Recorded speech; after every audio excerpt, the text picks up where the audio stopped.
Maverick News presents The Rick Walker Show. Defrag your mind.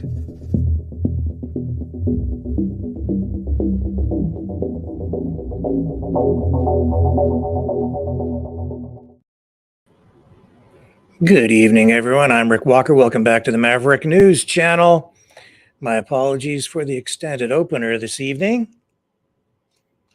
Once again, Rumble did not connect, so I had to work some technical wizardry here behind the scenes, and it's firing now. So we're good to go on all channels. Thanks for coming back and spending the evening here. There's a lot of ground to cover. What a strange news day that really began overnight. Justin Moore. Now there's a name that will be forever seared into my memory. 32 years old, accused of decapitating his father. Particularly concerning this case is because of what he was saying in a YouTube video where he displayed, and if you are listening to this, just be forewarned, this gets very graphic, if it hasn't already. Okay, so cover your ears for a minute if you don't want to hear this. Displayed his father's head in this video. Twice. An extended video. Very concerning to me because of the words that he was using. In addition, he wrote books. He wrote songs. He wrote poetry. I was able to obtain a lot of this material overnight before it was scrubbed off the internet. So I've gone through as much of it as I possibly can. I speed read some of the material from his books, probably over, I was able to get through maybe 600 or 700 pages. Between then and now, I'm a little tired.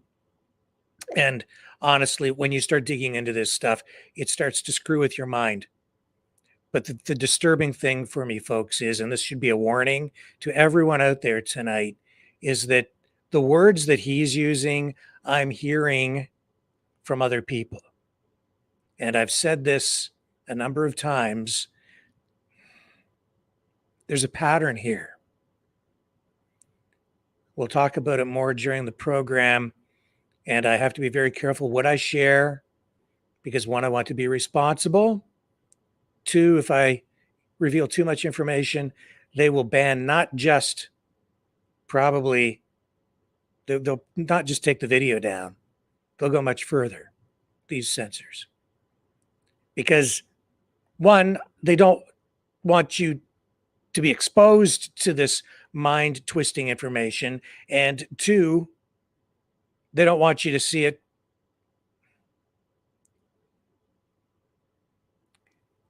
There are several reasons why they don't want you to see this stuff. And there's a bunch of reasons why I won't show you some of it, but I will tell you as much as I can. We'll get into it.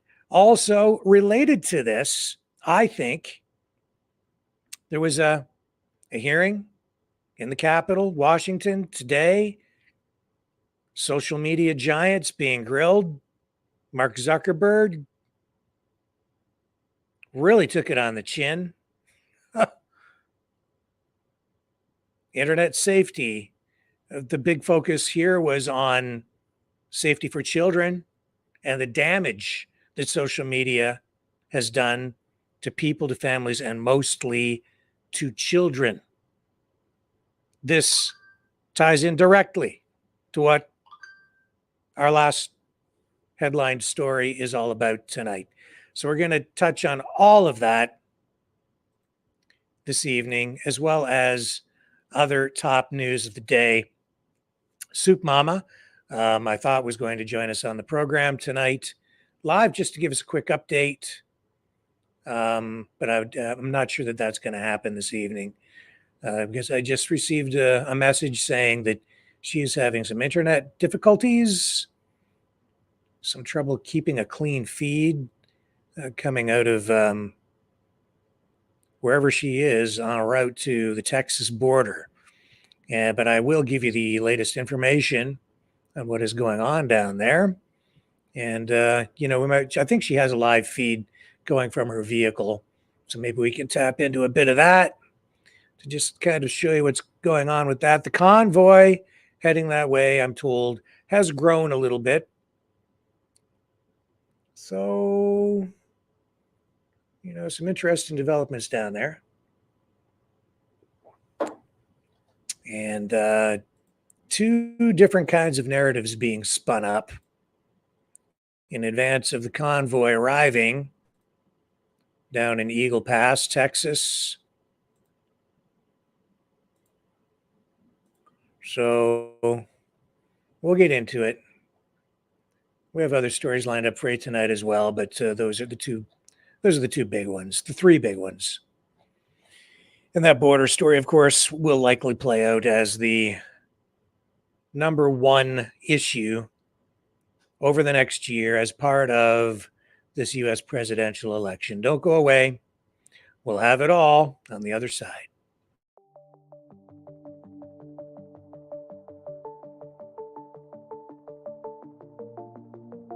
Greetings, brave Mavericks. Our quest for truth continues. We go beyond fake news.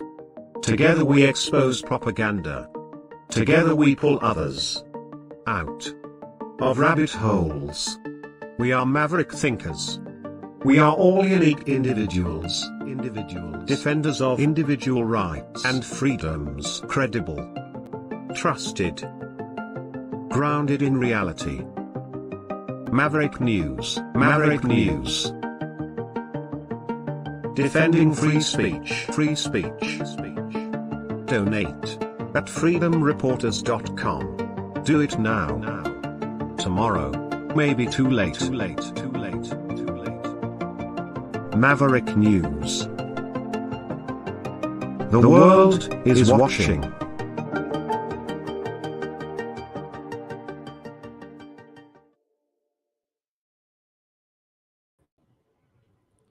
We're back and ready to start digging into tonight's top stories. Let's start right off the top with this grilling that Mark Zuckerberg took today. He ended up apologizing to families who have been negatively affected by social media. Let me just need to get this queued up. I had this for you, but so here we go. So Mark Zuckerberg ends up apologizing to parents at this online child safety hearing. It's an online Senate committee that was looking at ways that social media have been putting children at risk.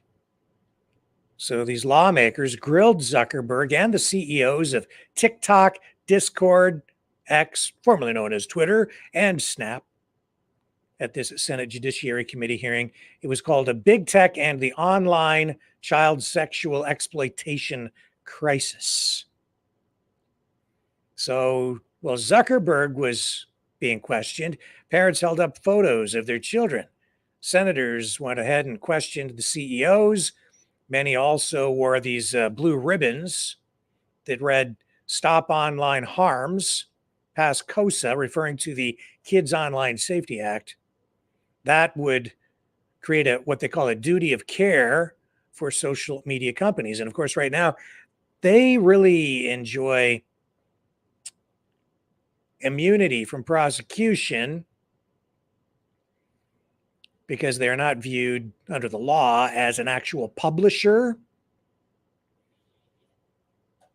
So they're not being held responsible at this point for the content posted by those who are creators, whether companies or individuals.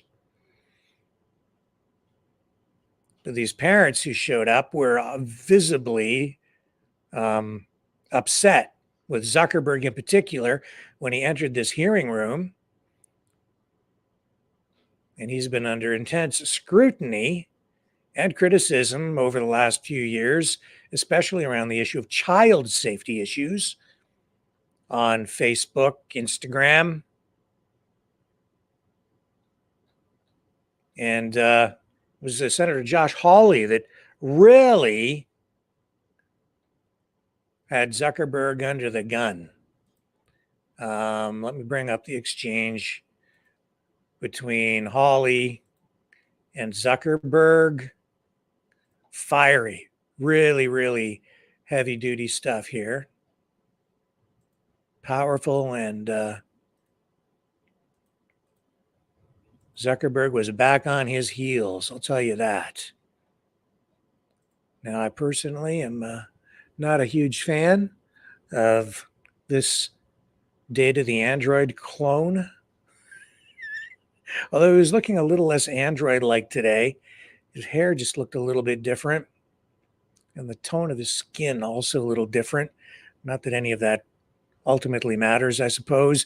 What really matters here is that he was held to account by Josh Hawley. Here we go. TikTok under the influence of the Chinese Communist Party. Sorry, this is the wrong clip. Hang on. That is the CEO of TikTok. Here's Zuckerberg. Wrong guy, wrong time. We're going to go back to that, though. We'll get that queued up. Here's Zuckerberg. Thank you, Senator Blumenthal. We have a vote on, has Senator Cotton, have you voted on and Senator Hawley, you haven't voted yet? You're next.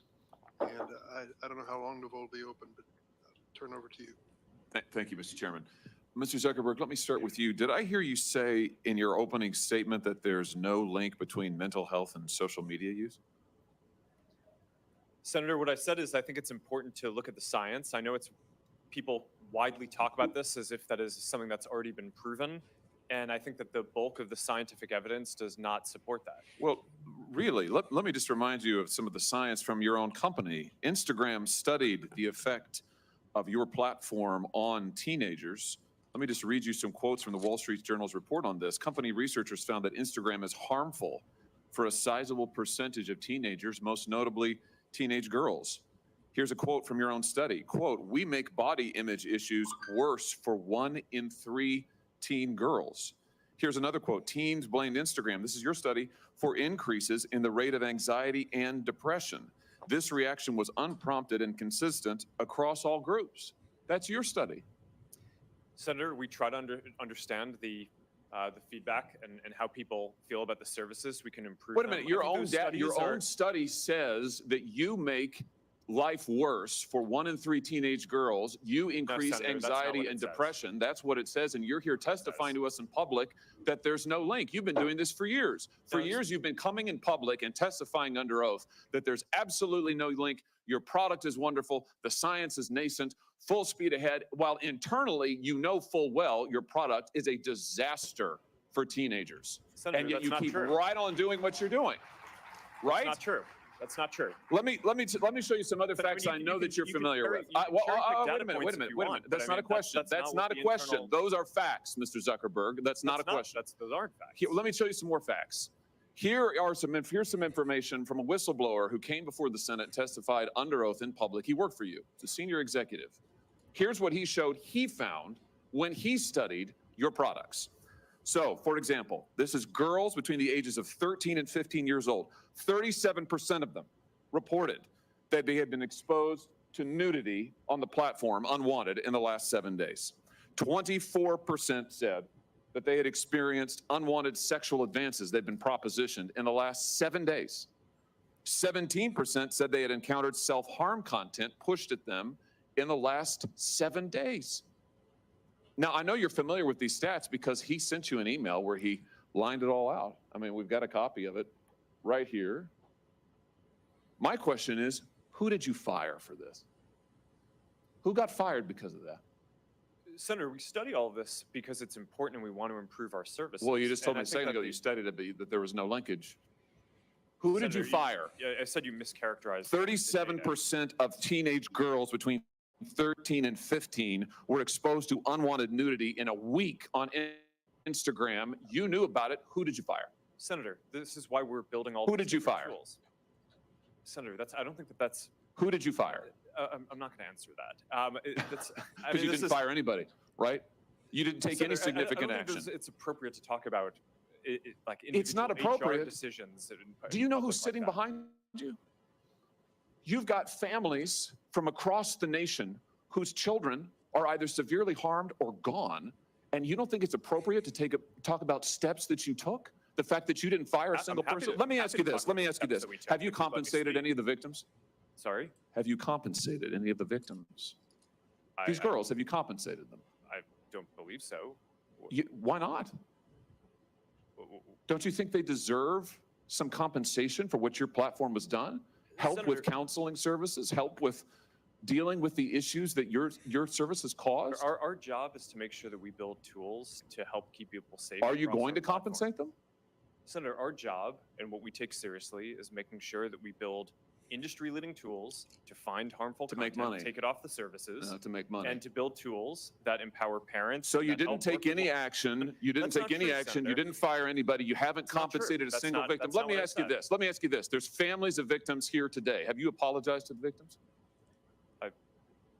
Would you like to do so now? Well, They're here, you're on national television. Would you like now to apologize to the victims who have been harmed by your product? Show them the pictures. Would you like to apologize for what you've done to these good people?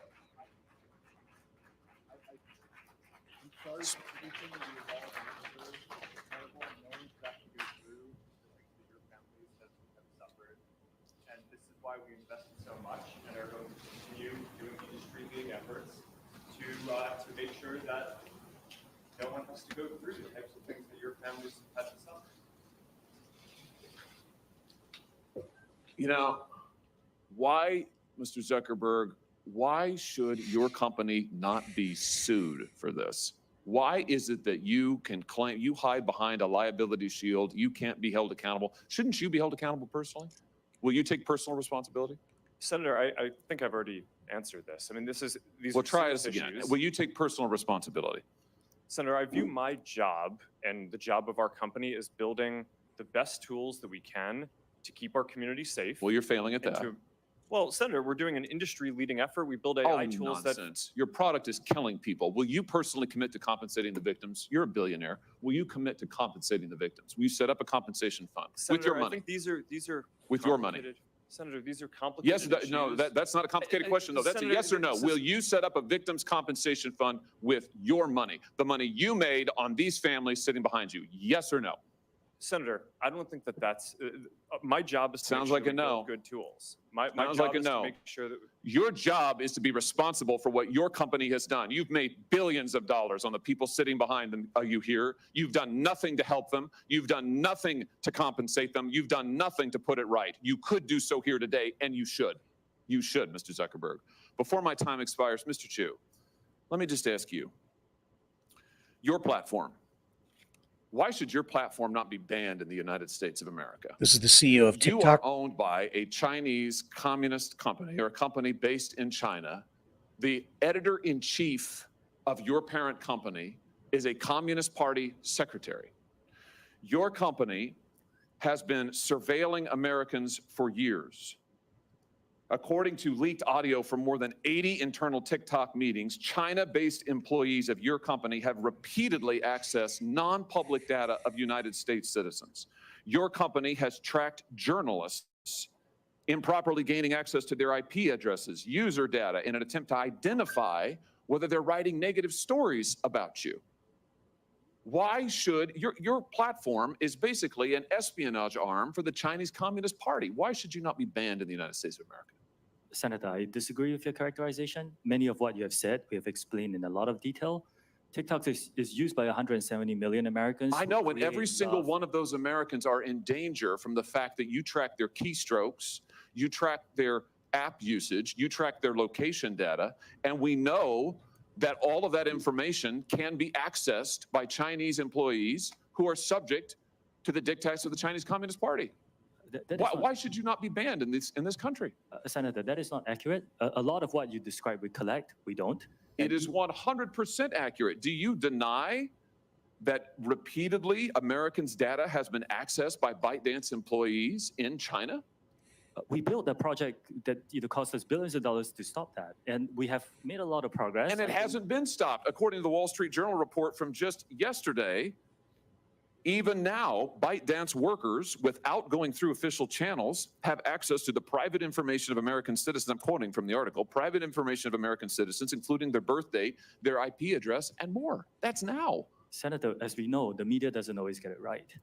What we have. But the Chinese Communist Party does?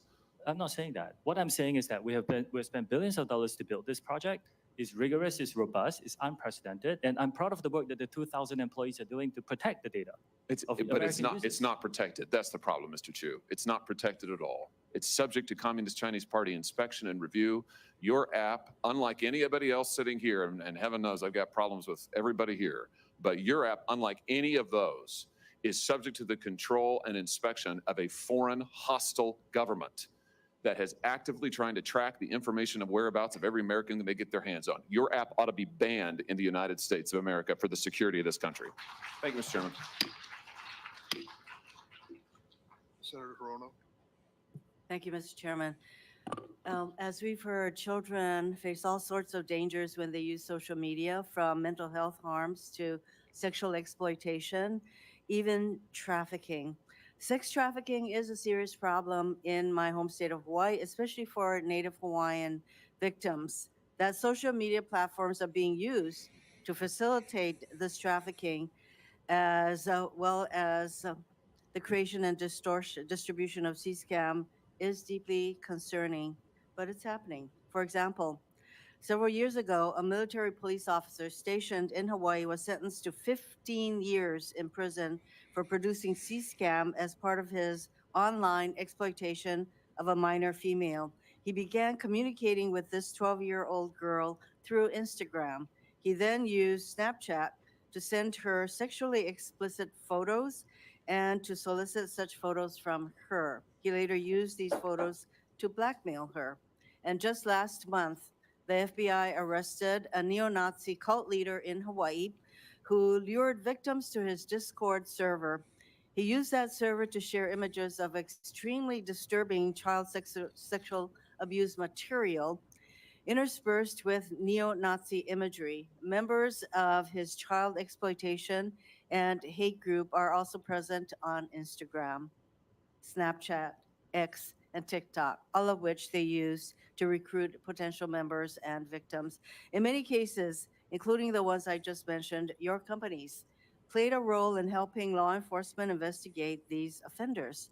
But by the time of the investigation, so much damage had already been done. This hearing is about how to keep children safe online, and we've listened to all of your testimony, to seemingly impressive safeguards for young users. You try to limit the time that they spend. You require parental consent. You have all of these tools, yet trafficking and exploitation of minors online and on your platforms continues to be rampant. Nearly all of your companies make your money through advertising, specifically by selling the attention of your users. Your product is your users. As a Meta product designer wrote in an email, quote, "Young ones are the best ones. You want to bring people to your service young and early," end quote. In other words, hook them early. Research published last month by Harvard School of Public Health estimates that Snap makes an astounding 41% of its revenues by addressing to users under 18.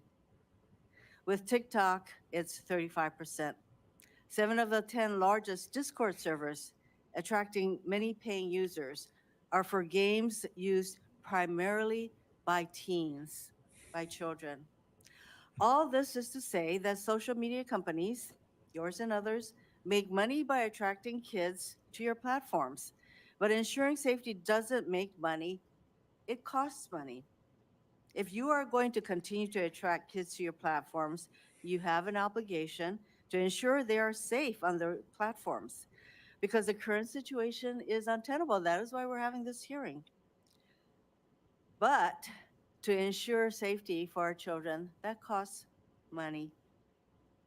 Your companies cannot continue to profit off young users, only to look the other way when those users, our children, are harmed online. We've had a lot of comments about the Section 230 protections.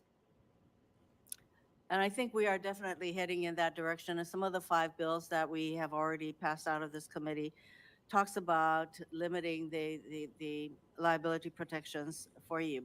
Last November, this is for Mr. Zuckerberg. Okay, enough of her. Let's move on to Senator Marsha Blackburn, who asked Zuckerberg about pedophilia network online. So still on this, and Zuckerberg really the guy who was thrust into the limelight on this, well, into the spotlight anyway. Yeah, he took the most damage today, for sure. Here she is, Blackburn. How can you ensure that Instagram creators, your product, your program, does not facilitate illegal activities when you fail to remove content pertaining to the sale of minors? And it is happening once every 2 minutes in this country. Senator, our tools for identifying that kind of content are industry leading. That doesn't mean we're perfect. There are definitely issues that we have, but we continue to Mr. invest a ton in Zuckerberg, it. yes, there are a lot that is slipping through. It appears that you're trying to be the premier sex trafficking Of course site not, Senator. in this Senator, country. that's ridiculous. No, it Senator, is not ridiculous. of You course want we to don't turn want around this- and we tell don't want these this people content that, on our platforms, and why don't you take it down? we do take it We down. are here discussing, We we do more need work to you take it all down to than- work than- with than- us. No, you're not. You are not. And the problem is, we've been working on this. Senator Welch is over there. We've been working on this stuff for a decade. You have an army of lawyers and lobbyists that have fought us on this every step of the way. You work with Net Choice, the Cato Institute, Taxpayers Protection Alliance, and Chamber of Progress to actually fight our bipartisan legislation to keep kids safe online. So are you going to stop funding these groups? Are you going to stop lobbying against this and come to the table and work with us? Yes or no? Senator, we have a. Yes or no? Of course, we'll work with you on the legislation. Okay, I mean, the it's been door hard is to- open. We've got all these bills. You need to come to the table. Each and every one of you need to come to the table, and you need to work with us. Kids are dying. Okay. Oh. So there's that. Let's take a quick break. When we come back, I'll try to get you Ted Cruz, who also went after Zuckerberg today. So don't go away. I've got more.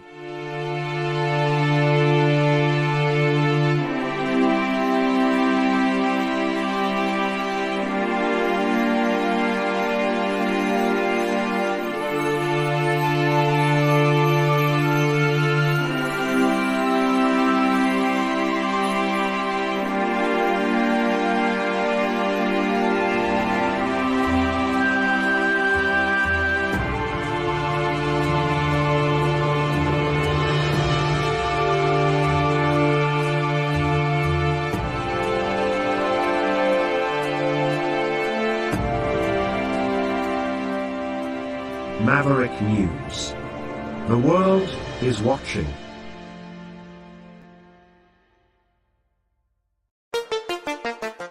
The New World Order. Government overreach. The Great Reset. Mainstream media lies.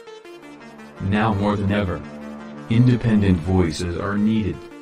Donate now at freedomreporters.com. That's freedomreporters.com. Maverick News. The antivirus program for your mind.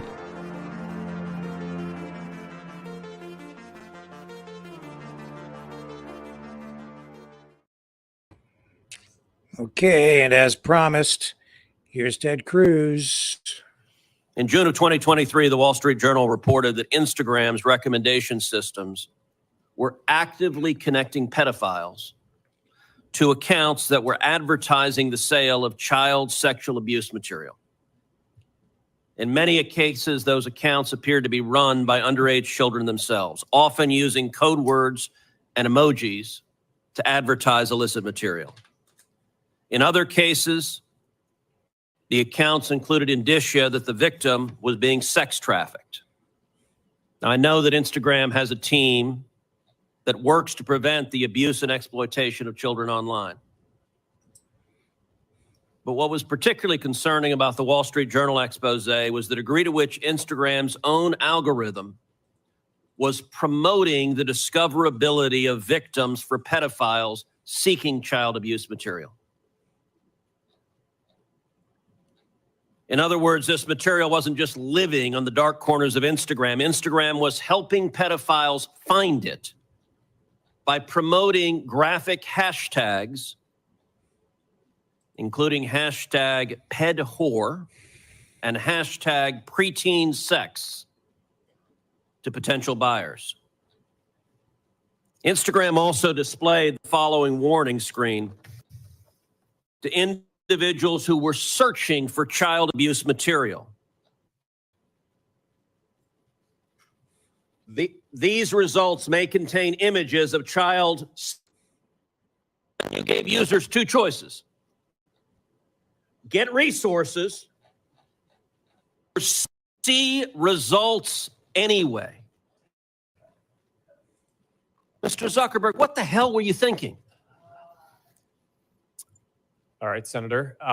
The basic science behind that is that when people are searching for something that is problematic, it's often helpful to, rather than just blocking it, to help direct them towards something that that could be helpful for getting them to get help. In what, I understand get resources. In what sane universe is there a link for see results anyway?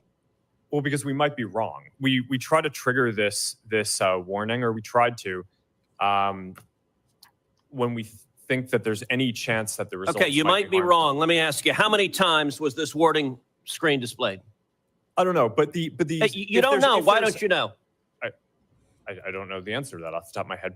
But you know what, Mr. Zuckerberg? It's interesting you say you don't know it off the top of your head, because I asked it in June of 2023 in an oversight letter, and your company refused to answer.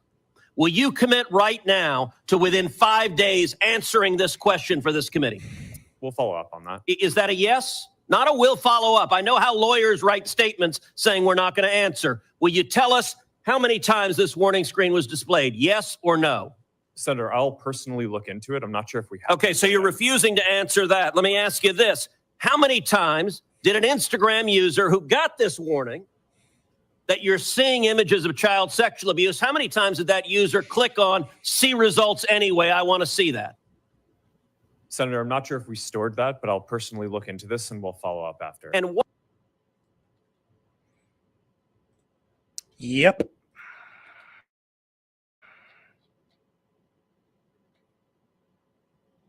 Yep. And if you take a look, all the way down at everything that happened today, it was Zuckerberg. A little bit from the CEO of TikTok. But those are the two guys who really took it on the chin. And, I would say justifiably so. in many respects.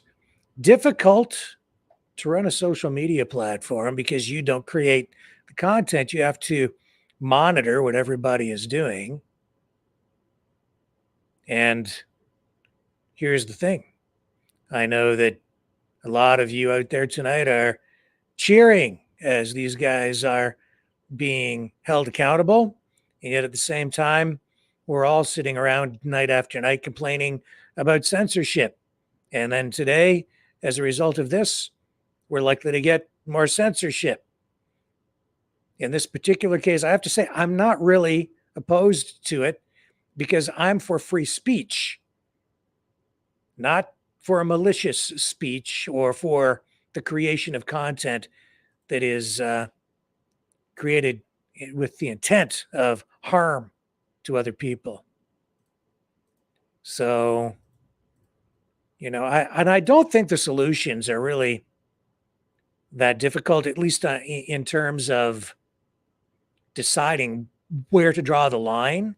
Because I think if you look at our existing laws that govern free speech, censorship on traditional platforms, legacy platforms, you can apply those same standards largely to social media and then use the technology that we have at our disposal today to identify and deal with harmful content. So those tools, I think, are already there. It's just that you need to have the will and the cooperation of the social media giants in order to make that happen. Now here we go with Senator John Kennedy also weighing in on this tonight. And we'll let this run because this is probably today's top story. Well, it is here. We led with it. Hang on. And I've heard you talk about the reforms you're going to make. I've heard you talk about the reforms you've made, and I appreciate them. And I've heard you talk about the reforms you're going to make. But I don't think you're going to solve the problem. I think Congress is going to have to help you. I think the reforms you're talking about to some extent are going to be like putting paint on rotten wood. And I'm not sure you're going to support this legislation. I'm not. The fact is that you and some of your internet colleagues who are not here are no longer, you're not companies, you're countries. You're very, very powerful. And you and some of your colleagues who are not here have blocked everything we have tried to do in terms of reasonable regulation. Everything from privacy to child exploitation. And in fact, we have a new definition of recession. A recession is when, we know we're in a recession when Google has to lay off 25 members of Congress. That's what we're down to. We're also down to this fact that your platforms are hurting children. I'm not saying they're not doing some good things, but they're hurting children. And I know how to count votes. And if this bill comes to the floor of the United States Senate, it will pass. What we're going to have to do, and I say this with all the respect I can muster, is convince my good friend Senator Schumer to go to Amazon, buy a spine online, and bring this bill to the Senate floor. And the House will then pass it.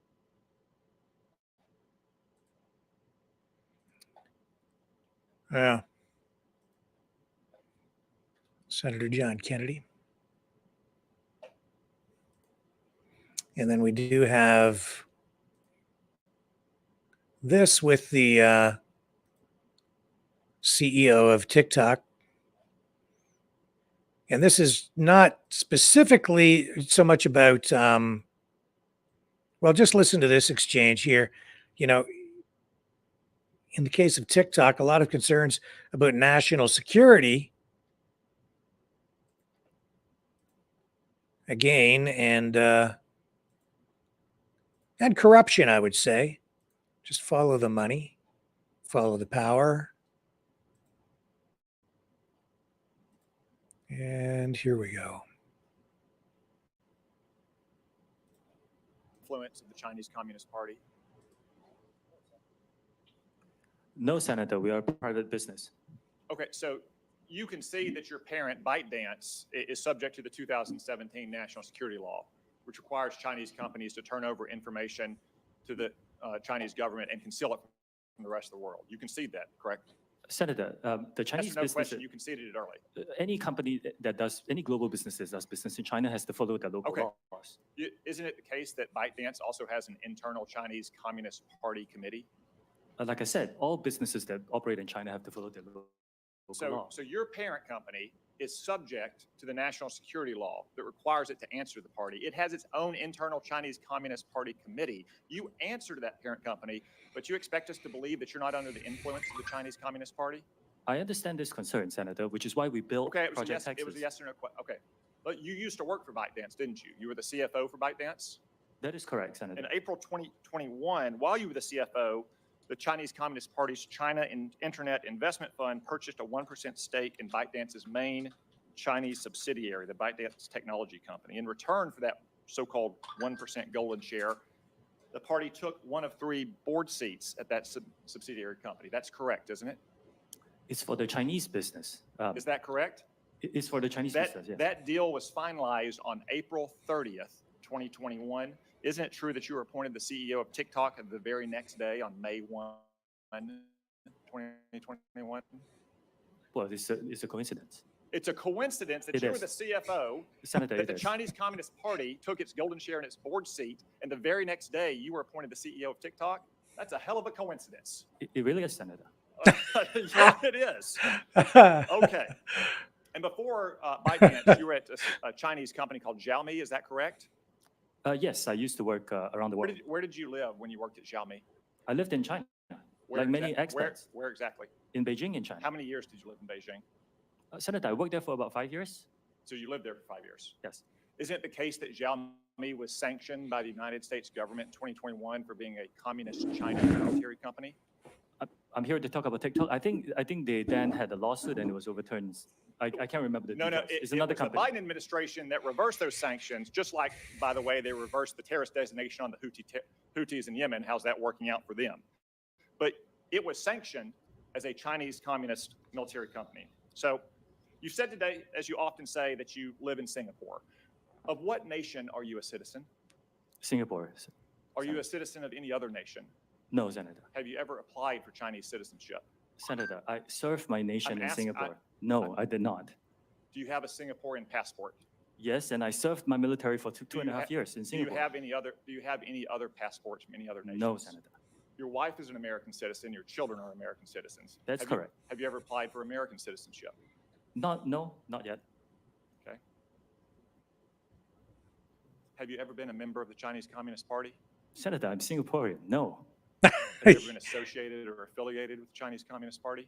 No, Senator. Again, I'm Okay. Singaporean. Let me ask you some hopefully simple questions. You said earlier, in response to a question, that what happened at Tiananmen Square in June of 1989 was a massive protest. Anything else happen in Tiananmen Square? Yes, I think it's well documented. There was a massacre. There was yeah. the indiscriminate slaughter of hundreds or thousands of Chinese citizens. Do you agree with the Trump administration and the Biden administration that the Chinese government is committing genocide against the Uyghur people?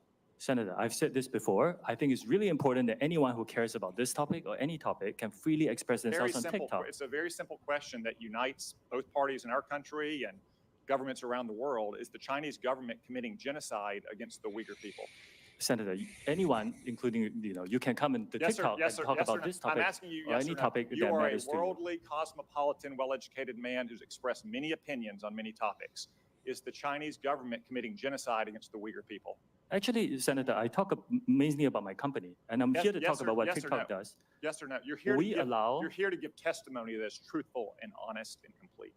Let me ask you this. Joe Biden last year said that Xi Jinping was a dictator. Do you agree with Joe Biden? Is Xi Jinping a dictator? Senator, I'm not going to comment on any world leaders. Why won't you answer these very simple questions? Senator, it's not appropriate for me as a businessman to comment on world leaders. Are you scared that you'll lose your job if you say anything negative about the Chinese Communist Party? I disagree that. You will find content that is critical of China on our platform. The next time you go on, are you scared that you'll be arrested and disappear the next time you go to mainland China? Senator, you will find content that's critical of China and any other country freely on TikTok. Okay. Let's turn to what TikTok, a tool of the Chinese Communist Party, is doing to America's youth. Does the name Mason Edens ring a bell? Senator, you may have to give me more specifics if you don't mind. Yeah, he was a 16-year-old Arkansan. After a breakup in 2022, he went on your platform and searched for things like inspirational quotes and positive affirmations. Instead, he was served up numerous videos glamorizing suicide until he killed himself by gun. What about the name Chase Nazca? Does that ring a bell? Would you mind giving me more details, please? He was a 16-year-old who saw more than 1,000 videos on your platform about violence and suicide until he took his own life by stepping in front of a plane or train. Are you aware that his parents, Dean and Michelle, are suing TikTok and ByteDance for pushing their son to take his own life? Yes, I'm aware of that. Okay. Finally, Mr. Chu, has the Federal Trade Commission sued TikTok during the Biden administration? Senator, I cannot talk about whether there's any Are you ongoing... currently being sued by the Federal Trade Commission? Senator, I cannot talk about any potential lawsuits. I didn't say whether they happen or potential, not. actual. Are you being sued by the Federal Trade Commission? Senator, I think I've given you my answer. I cannot talk about. No. Ms. Yacarino's company is being sued, I believe. Mr. Zuckerberg's company is being sued, I believe. Yet TikTok, the agent of the Chinese Communist Party, is not being sued by the Biden administration. Are you familiar with the name Christina Kafara? You may have to give me more details. Christina Kafara was a paid advisor to ByteDance, your communist-influenced parent company. She was then hired by the Biden FTC to advise on how to sue Mr. Zuckerberg's company. Senator, ByteDance is a global company and not a Chinese Communist company. It's owned by global investors. Public reports indicate that your lobbyist visited the White House more than 40 times in 2022. How many times did your company's lobbyist visit the White House last year? I don't know that, Senator. Are you aware that the Biden campaign and the Democratic National Committee is on your platform? They have TikTok accounts? Senator, we encourage people to come on Which, to by create the way, organic, authentic content. they won't let their staffers use their personal phones. They give them separate phones that they only use TikTok on. We encourage everyone to join, including yourself, Senator. So all these companies are being sued by the FTC. You're not. The FTC has a former paid advisor, your parent, talking about how they can sue Mr. Zuckerberg's company. Joe Biden's reelection campaign, the Democratic National Committee, is on your platform. Let me ask you, have you or anyone else at TikTok communicated with or coordinated with the Biden administration, the Biden campaign, or the Democratic National Committee to influence the flow of information on your platform? We work with any creators who want to use our campaign. It's all the same process that we have. So what we have here, we have a company that's a tool of the Chinese Communist Party that is poisoning the minds of America's children, in some cases driving them to suicide, and that at best the Biden administration is taking a pass on, at worst maybe in collaboration with. Thank you, Mr. Chu. Thank you, Senator Cotton. So we're going to take a break now. Wow.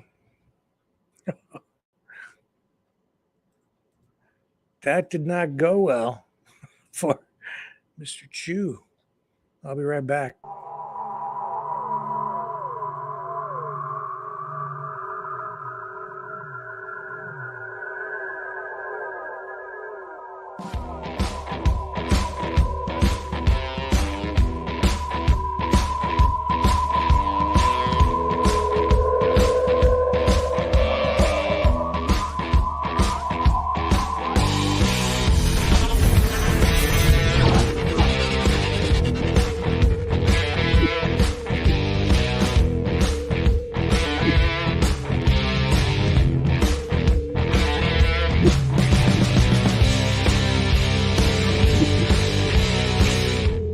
Maverick News. The world is watching.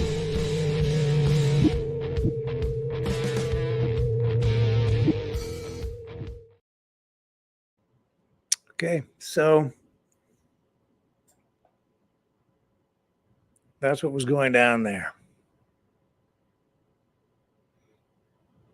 Now, do I dare even get into this other story? Do I need to jump off these other platforms like YouTube for fear of being banned? I'm going to have to save it until the end, and then I'll decide if we leave it on YouTube or not. Subject matter very sensitive information they don't want you to hear or see. So let's just save it for the end, okay? But that'll be coming up. Now, also tonight,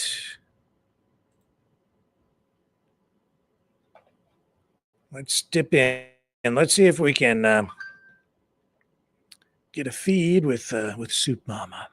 Now, she has been battling heavy traffic. She's had trouble with her feed, I guess, coming from the road. Yeah, we've got a live feed, so we'll just dip in, and I see her feed is more stabilized here. But she's been going through some pretty heavy traffic, I guess, tonight. She's with the convoy heading down to Eagle Pass, Texas. And this will segue nicely into that story. And you'll see that she's getting pixelated here. Sometimes coming in clear, sometimes pixelated. And hard to tell how many vehicles are actually in the convoy tonight. Last night, they were up to about 39, 40. We're told that they did pick up some more people along the way as they head down to the Texas-Mexico border, where we're seeing this huge issue bubble up. It's percolating. Emotions are running high as Texas makes a stand and is really in defiance now of the federal government, Joe Biden's administration, which has been given the authority by the Supreme Court, as I understand it, to go in and remove razor wire and other barriers set up along the border to secure that border, as Texas is exercising what it views as its right to maintain security and protect itself from the inadequate measures being undertaken by the federal government to secure the border, basically leaving it open to a flood of immigrants. And it is, as you know, a huge issue. This is probably going to be the main issue of the U.S. presidential election. And hard to tell from this tonight how many vehicles are in that convoy. But that is the live feed for us tonight. And we thank Soup Mama for that. But she'll be with us tomorrow. And when she is not immersed in heavy-duty traffic, she'll appear on camera and do another interview with us. She should, I think, at that point be in Eagle Pass, and she'll be able to give us, a good indication of what exactly is going on down there at the border. So that's en route tonight. I don't know how many exactly, but they have to be up well over 40 or 50 or 60 or something like that now. A far cry from the 700,000 that we were being told to expect in Eagle Pass, but something's going on down there now. As Soup Mama makes your way down there with that convoy, we are, how can I put this? They're sounding the alarm, and I I don't know how to how to weigh this stuff, because it's I don't know if it's fear mongering, if it's accurate. I don't know. I can only show you what they are reporting. And there's been a lot of half truths, inaccuracies, lack of perspective, use of artificial intelligence to create fake images and videos. There has been also the use of recycled footage to give people the impression that things I think are sometimes worse than they really are. In fact, here we are on this NBC page, website. Some supporters of a far-right convoy headed to the Texas border are calling for civil war, it says. A group that has referred to itself as God's Army says it is planning 3 peaceful assemblies on Saturday. The convoy has attracted only small numbers so far. This is a photo of migrants, but then and it's a Getty image, it's not actually an NBC News photo. So this is a stock photo from 2023, not current, not from today, not from, so that's not even a current photo. So they don't even have anybody there to take. Well, they probably do have somebody there, but this illustrates the problem, I guess. And I no doubt there is a problem. I'm just saying this is not current.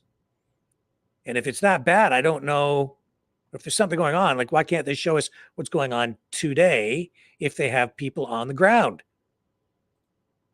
And they must have an NBC affiliate station there somewhere. Anyway, I'm just telling you, that is a stock photo from U.S. border agents in Eagle Pass in Texas in 2023. So sometime last year. And then the story goes on and says that some supporters of a trucker convoy of self-described patriots, as they say, headed toward the U.S. border with Mexico have expressed violent rhetoric before planned events on Saturday. Well, we didn't hear anything about violence in what we broadcast yesterday or any day prior to this. I know that we do hear talk like that, though, among different people.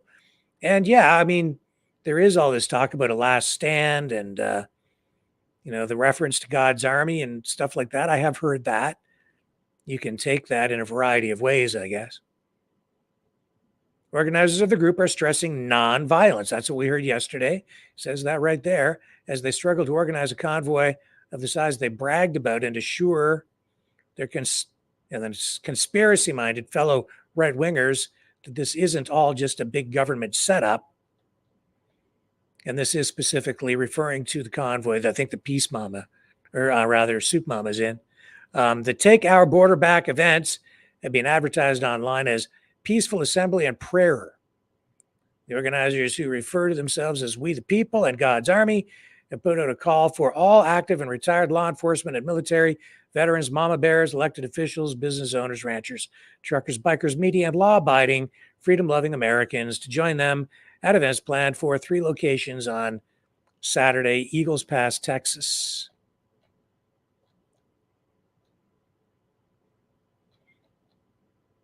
So that's coming up this weekend. And then they're quoting some other people who are very critical of what the convoy is doing. It says, I think they're idiots.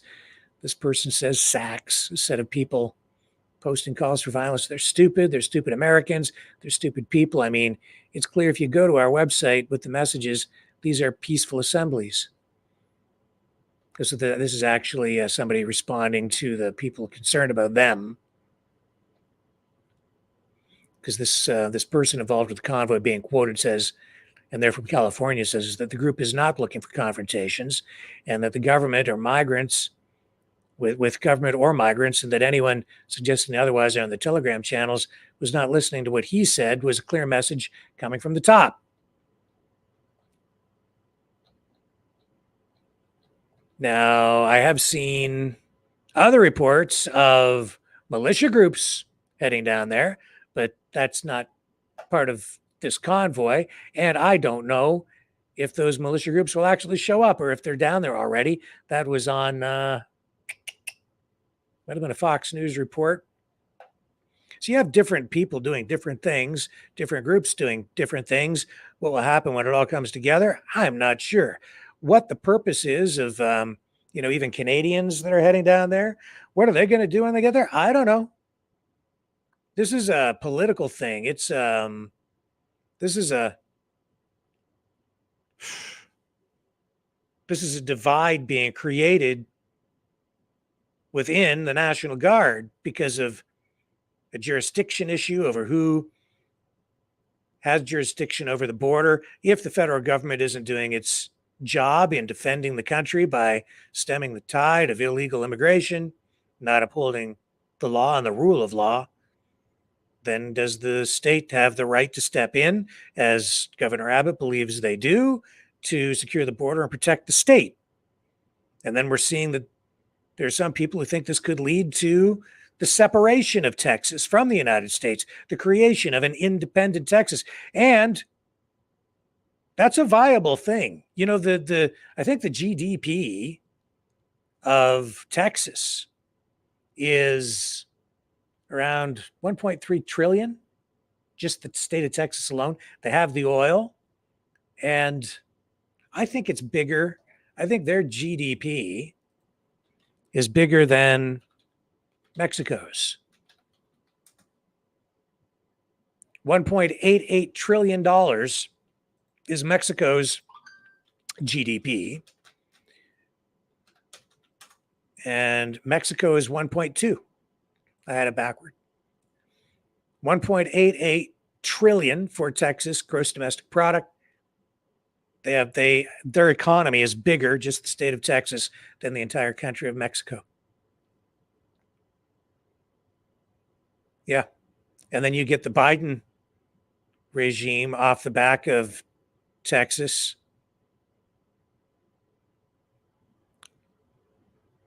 Reduce regulation.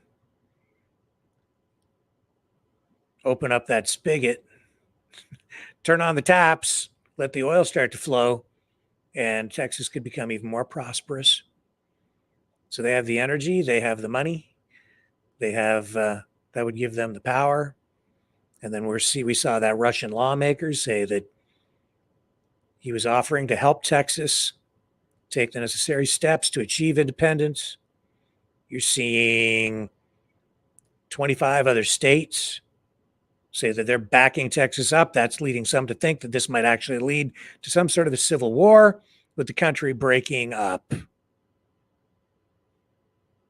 Now, I don't know that it's actually at that point. I think we're still a fair ways off from that. It's going to take more to spark that, but with people heading down there, it makes it more volatile. Some states sending National Guard reinforcements in to back up Texas. Donald Trump encouraging that. It has become a presidential issue. This is becoming a pivot point in the election already early on in January. I mean, it's the end of January, but I mean early on in the election cycle here. So that is largely what it is about. Man. Dangerous stuff, really. And we'll see if we'll see if the country survives this or not.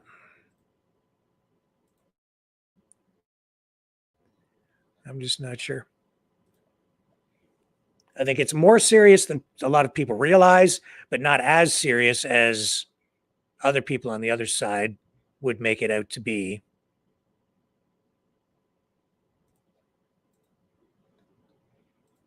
Now, do I want to get into this other story yet? Let me see what else I have for you here before we move on to the most sensitive subject of the night, which is that story about Justin Moore.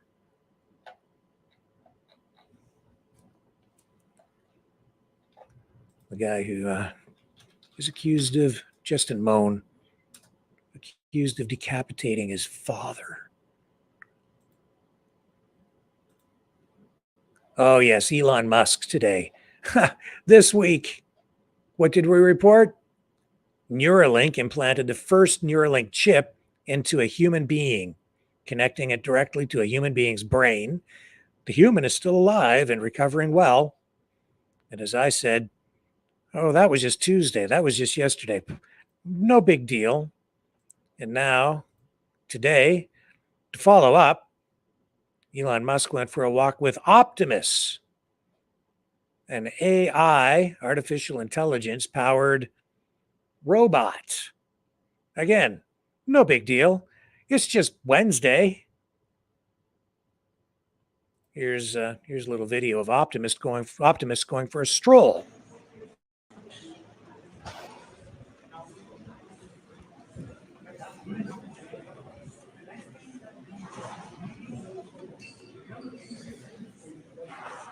Treat it nicely. You do not want to piss it off. What happens, Elon, if I go up and kick it in the crotch? Or knock it over or insult it?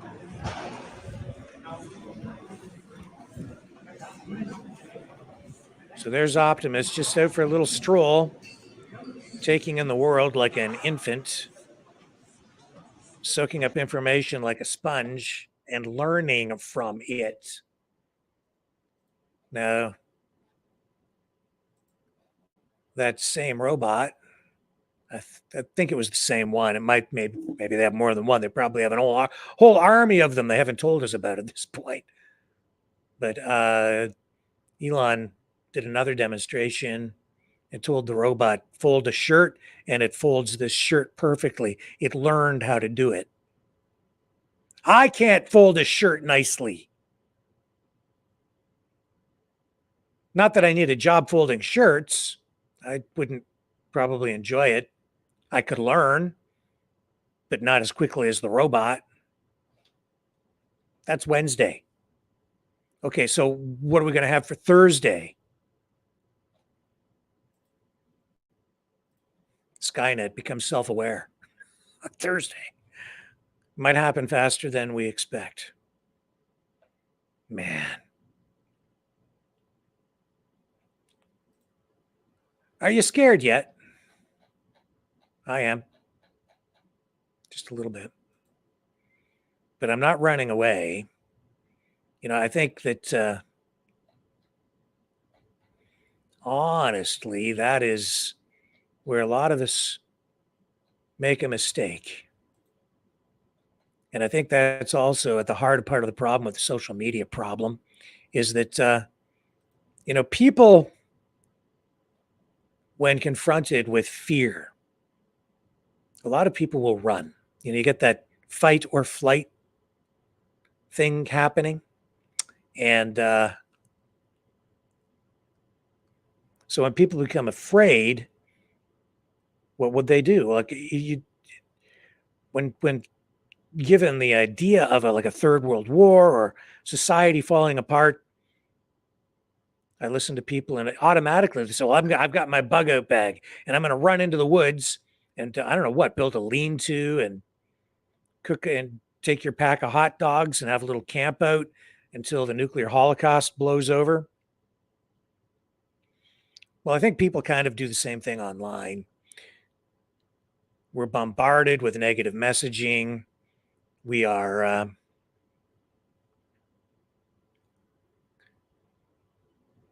you know, we're being taken on a ride, an emotional roller coaster ride online.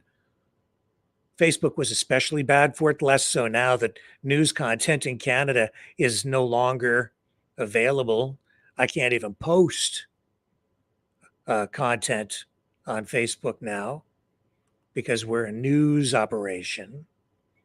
So there's very little that I can actually post up there.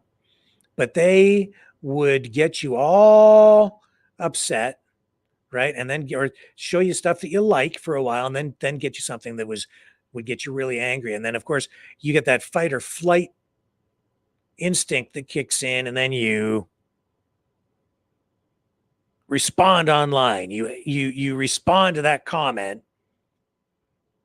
I mean, you feel like you have to tell this person to go F themselves or whatever.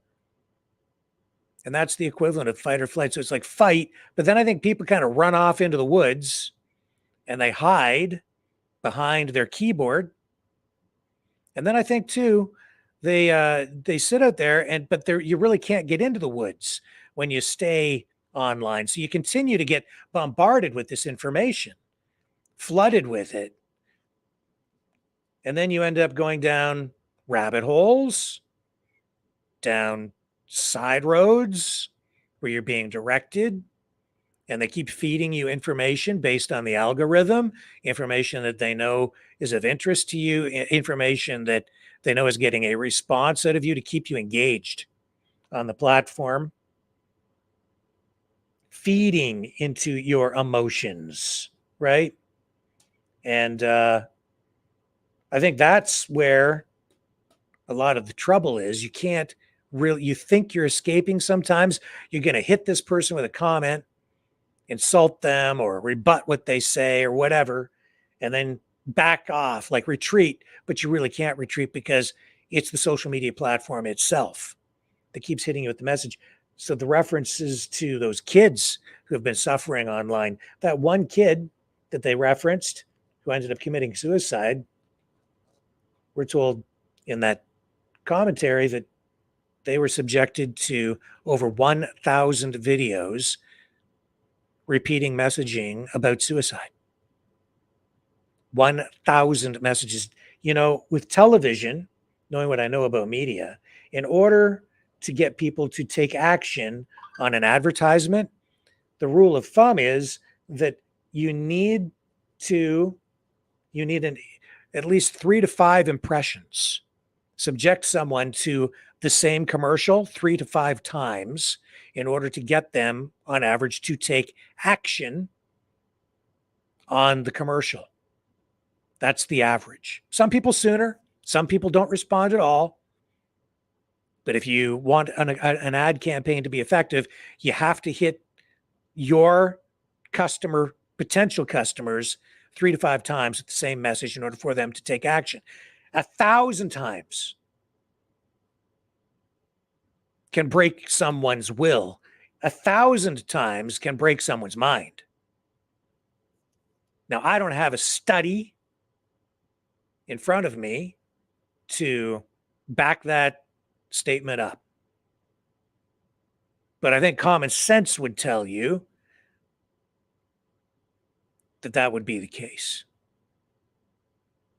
Repetitive messaging 1,000 times over on social media, you become engaged in it. That could break someone's mind. Can you imagine watching something 1,000 times over with even a similar message? Here's the thing. You've already been subjected to that. I've been subjected to it as well. Everybody is being subjected to it. It's much more powerful online than television ever was. Movies were powerful, television even more powerful because of reach and repetition. They call it in the advertising industry frequency. Not like frequency as in vibration or, how many megahertz you're broadcasting at, or what the amplitude modulation frequency is for AM radio. Nothing like that. We're talking about the number of times messaging is delivered. Frequency of messaging. Repetition is what sells. To condition someone's minds, or a collective mind even. Propaganda. Governments use it all the time. In fact, when I listened to that testimony today with those politicians, you know what that really reminded me of? The scene in Casablanca where who's the officer that comes into the bar. If you've seen the movie, you'll know what I'm talking about, that classic. Shocked to see gambling going on.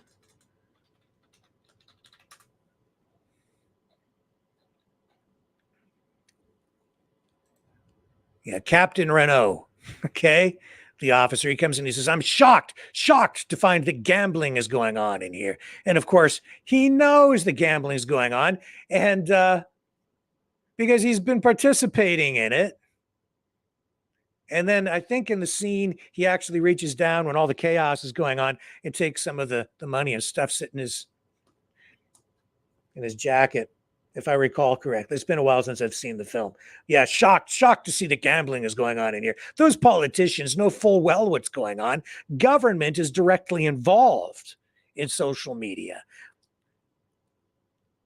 Government and the lettered agencies helped create the social media platforms, especially Google and YouTube. Make no mistake of that. Shocked to see that this is going on. It's all theater, folks. Every government's involved. Every government is engaging in this. TikTok, absolutely tied to the Chinese Communist Party. YouTube, Google, absolutely tied to the CIA. These are global social media platforms and companies, no question. And yes, they are. Their activities, practices are governed, shaped in each country by each government in each nation state where these platforms are operating. They have to conform with laws in each country. Just as in Canada, Facebook now does not provide any news feeds of any kind anymore. But globally, there are global, and yes, governments use them to manipulate people. Even on television, they were doing it for years. Do you know who the biggest advertiser in Canada is? Which company? The Canadian government. They spend more money on advertising than any big company. Number one. It's been like that for a long time. Governments, shocked they were to find that children were being harmed online and that people's minds were being shaped with online content, holding the social media platform owners or CEOs accountable. And government, I think, in some cases does create online content. They certainly use it for advertising purposes. But it's many governments, and it is many companies, and it is millions, if not, it's billions of online users globally creating all kinds of content. All of it being directed at human beings in ways that, without question, are intended to manipulate you. Which brings us to tonight's most sensitive story, and I will try to deal with this in a responsible way, and in a way that won't get us banned. Now, I have all the video of Justin Mohn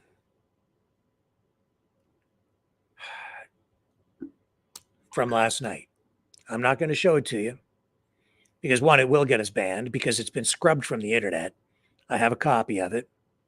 I have a copy of a bunch of his material, actually.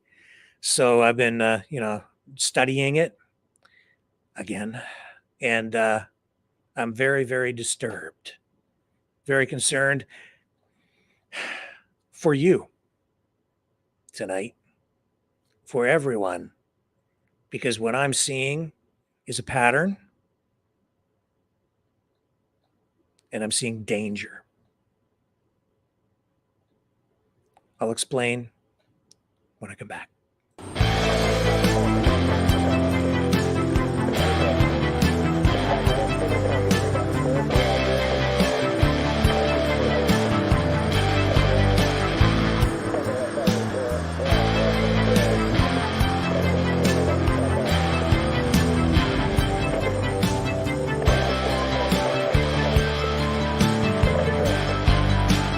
Maverick News.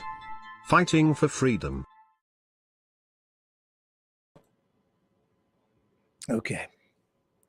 So there I am. I'm asleep last night. I get a phone call from someone, I won't tell you who, alerting me to this news story. It's someone who's been fantastic.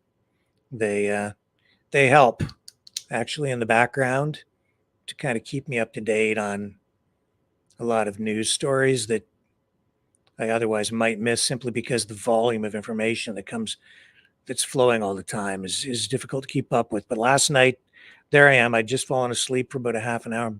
Phone goes off. Rick, you have to look at this. This is like a really important story. You need to take a look at this before it's all removed from the internet. So I learned about this Justin Mohn, Mohn, 32-year-old man from a small town in Pennsylvania who has apparently accused of decapitating his father. Well, it's a good bet that he's guilty because he posted a video online. There it is. I have the whole thing. I'm not going to run it. Just going to show you this still shot. That's the guy. And if you are easily disturbed, like upset, you're not going to want to listen to the rest of this story. But everybody should listen to this story because I'm going to tell you what's going on. And I'm going to share some stuff with you that you're probably not going to hear anywhere else. So this guy holds up the head of his father, who was a federal government worker, on this video. Now, some things I'm not going to be able to tell you here tonight because it will get us banned. And at first it was like there was something weird about this story because it was very difficult to find any information about this anywhere, period, at all. There was there was a local media outlet that did post some information about it, but I wasn't prepared to go live or do anything with it until I was absolutely certain this was authentic. Because again, so much AI stuff out there, so many hoaxes. I didn't want to get burned. And this was so horrific that I wanted to be absolutely certain we were accurate. So I started digging, and it's been a very strange rollout on this story. Now here's a mainstream media report about it. And embedded in this mainstream media report is the initial Fox 29 television report from the local Fox affiliate there.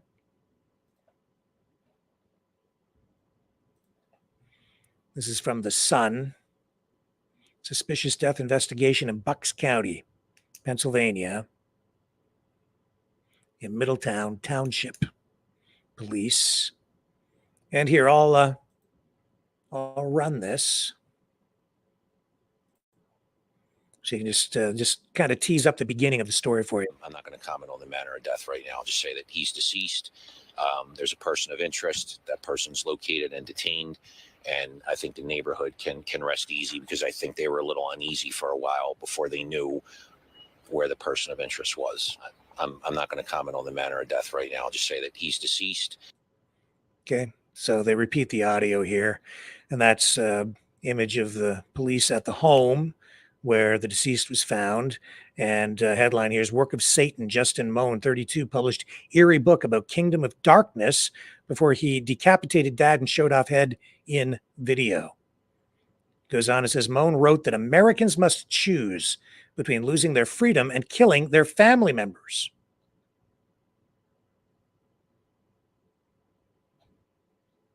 Picture of his parents. That's a picture of his dad.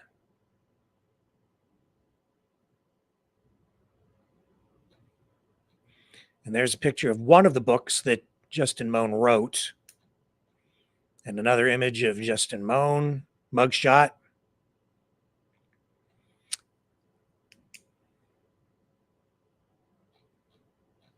And it's not his first encounter with police.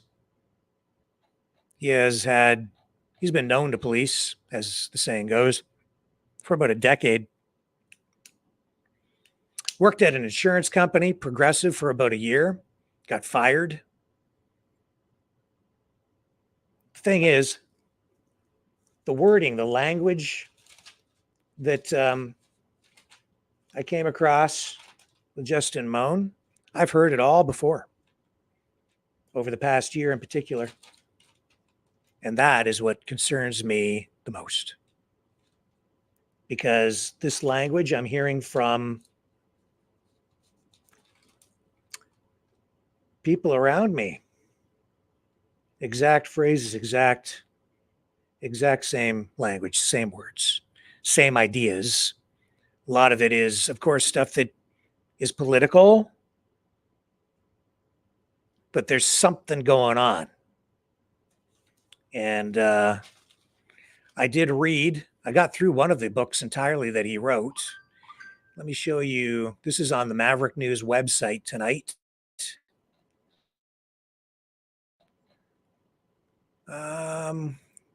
We have an article up that we have published about this on mavericknews.ca.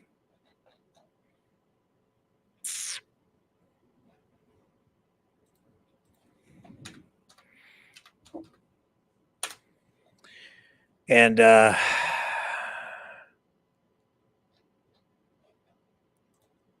have some images here of just a moment that we were able to get off social media before they scrubbed all his accounts.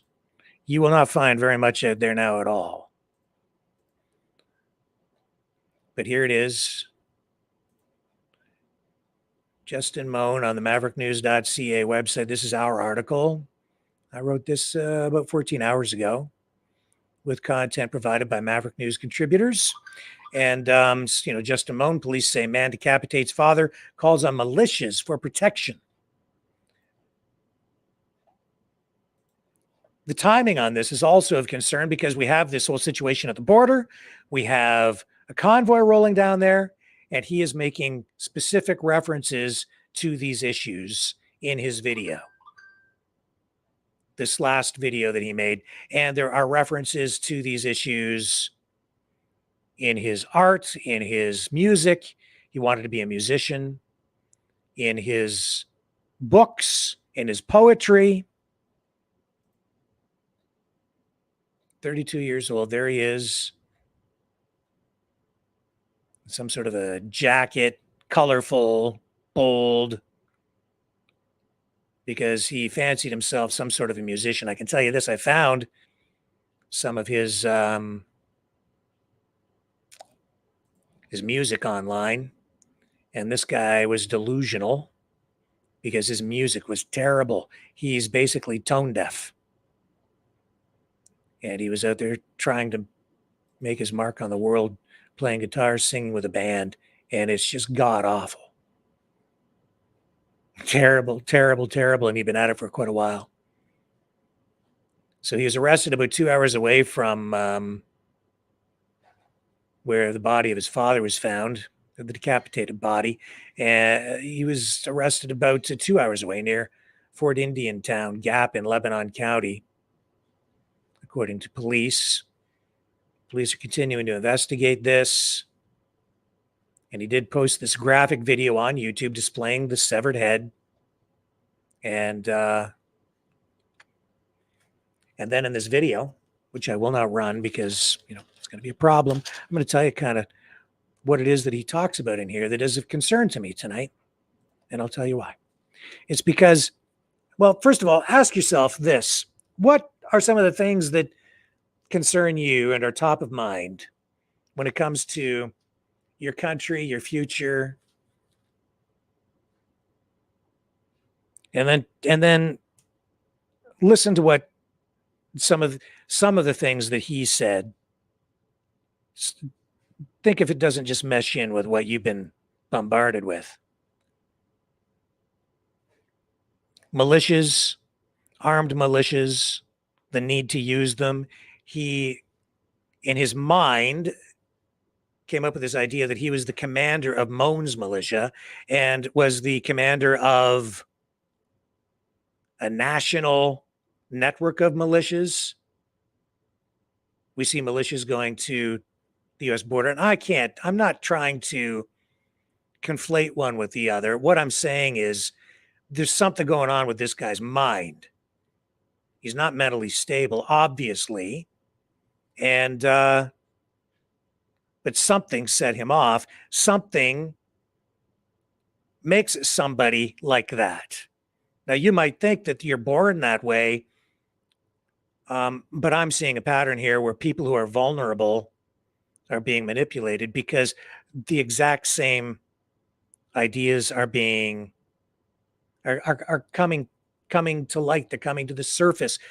I'm hearing the same language from other people who end up doing similar kinds of things, and I'll give you examples. So this is a guy who's opposed to the government, thinks the government is corrupt, calls for, and I want you to take particular note of this one, calls for all federal buildings and courthouses to be seized. I want you, now you guys out there in the Maverick family, if you've been watching this channel for a while, and I know that a lot of you have, where have you heard that before? All federal buildings and courthouses to be seized. That's what he was calling for. Of course, that's not going to happen because he's not the commander of, a national network of militias. He never was. But in his mind, he was. And have you heard? I've heard people calling for that. Seizing federal buildings, seizing courthouses in Canada. The exact same language, the exact same objective. And then calling on police to do the right thing. Stand with him and his militias. And do your duty. And ignore your orders from your superiors. Where have we heard that before? Oh, yes, and fighting for the children. Well, that's pretty common anytime any government, any insane government goes to war. It's all about the children.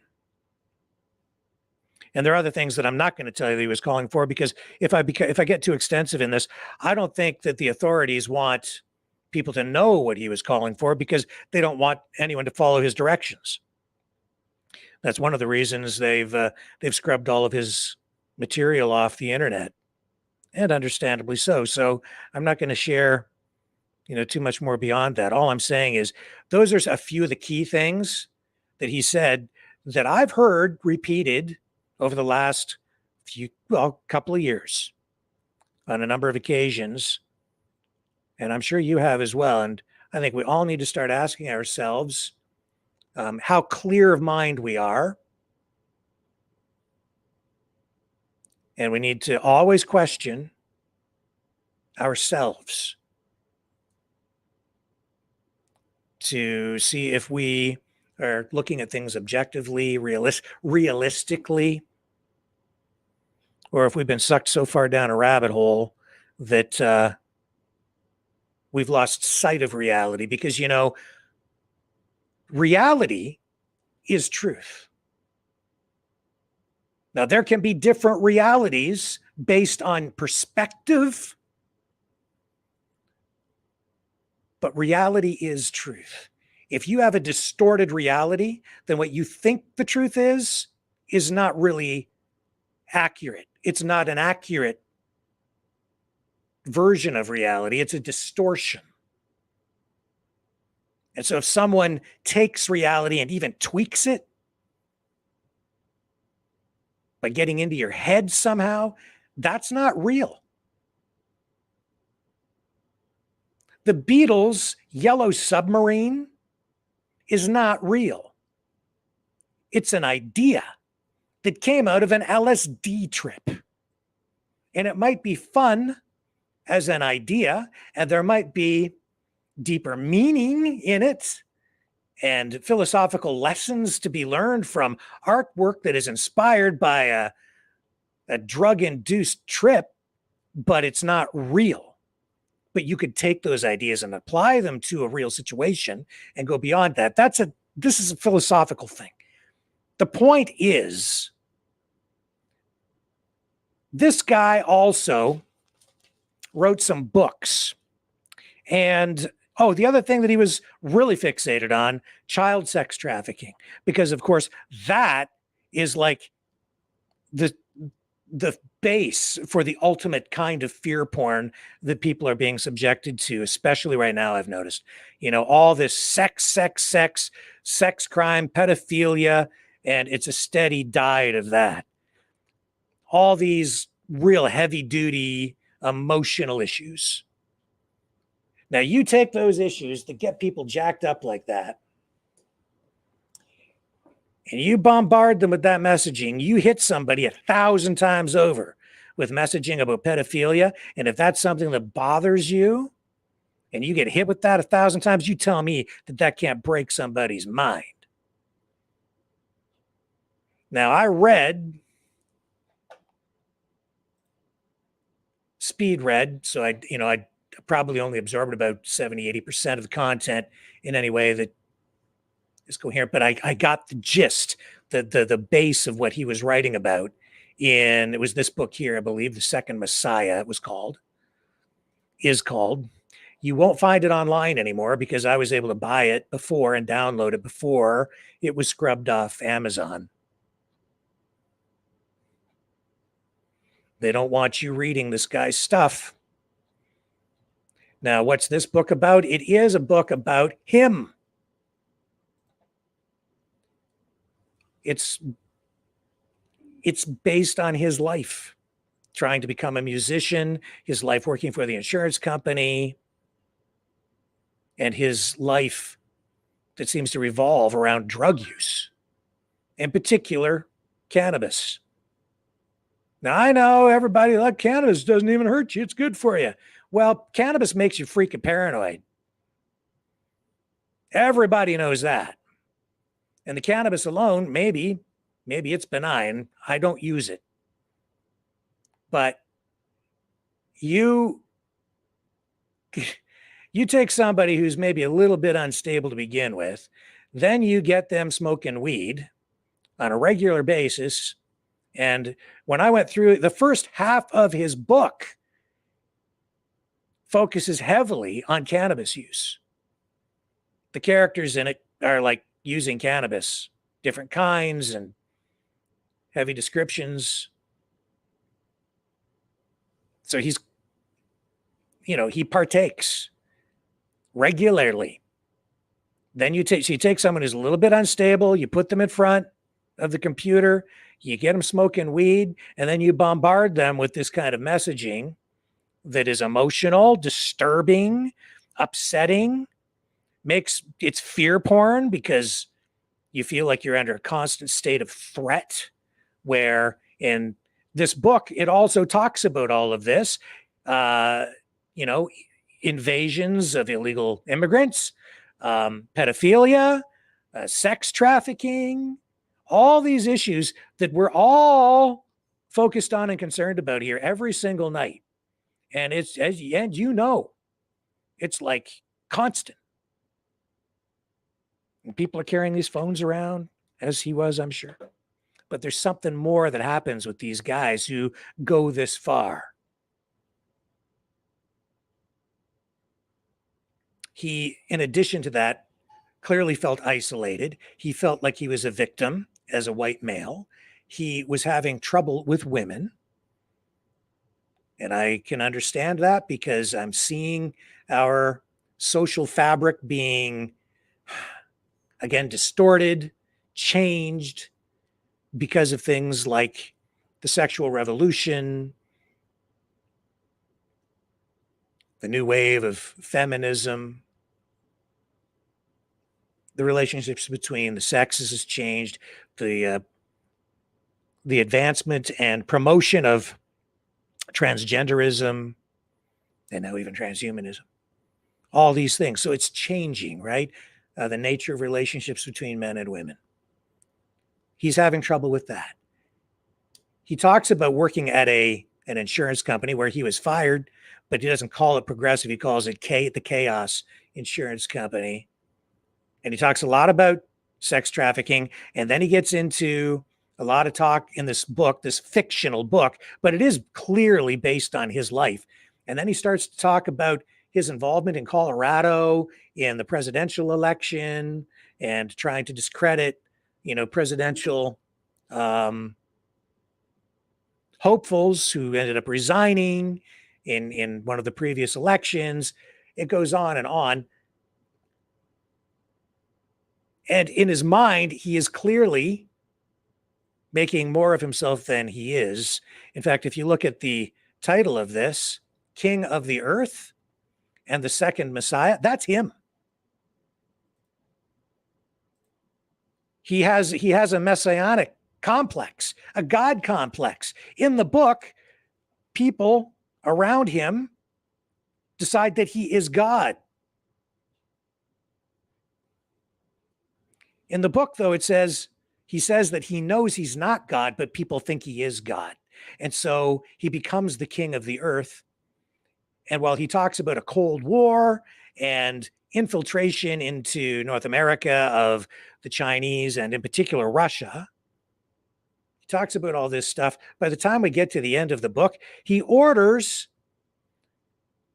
a mass genocide as this new coalition of nation states, Russia, China, the United States, the European Western countries all come together and bomb Southeast Asia off the face of the planet on his orders. It's bizarre. He's kind of screwed up in the head, to say the least. But that's because he was able to do that because he went to Russia, was embraced over there, and in his mind, he is like the king of the earth. Well, they say that he's the king of the earth, so all the governments are following his orders. And in his video there, he's saying that he's the national, he's the commander of the national network of militias. And he was giving out orders. He was telling people to do things. I won't tell you what. And all this happening while this thing down in Texas is starting to happen. That's the other thing. Every time we get into a news cycle like this, where there's like a major development, it seems like we have an incident or two like this. And the messaging that comes through, always the same, it seems, especially over the last year and a half in particular. What am I talking about? I can give you specific examples. There was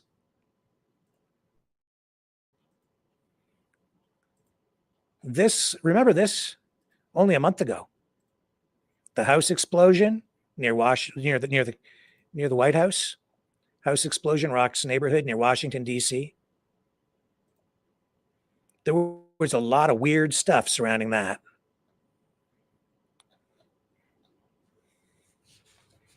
And that guy's name, if I wrote it down here again, James Yu. Okay, they said that he was killed in the explosion, but then there were still posts being made afterward on the guy's Facebook page. Or was it Twitter? Anyway, social media posts. I remember seeing them, and that led to, some people saying the guy's still alive. I don't know. Apparently shots fired, then this thing exploded. And a lot of the stuff that he had been posting online, also political and very, very similar in nature to what Justin was posting online as well. Then there was also the guy who took all those guns to that amusement park in Colorado.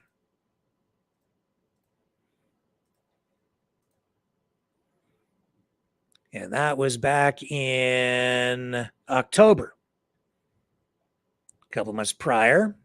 So that we're getting these things, every month or two, another major deal like this.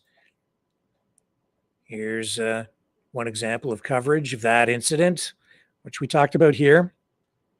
And this guy, Diego Medino, went into this amusement park, heavily armed, wearing body armor, went into a washroom, was clearly conflicted emotionally, mentally unstable, painted "I am not a killer" on the wall of the washroom, and then took his own life.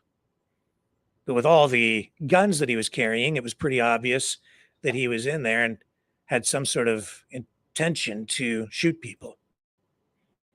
But it didn't come to that because for whatever reason, he decided to commit suicide before going through with it. Those are two examples. Then there was also Adrian Espuro.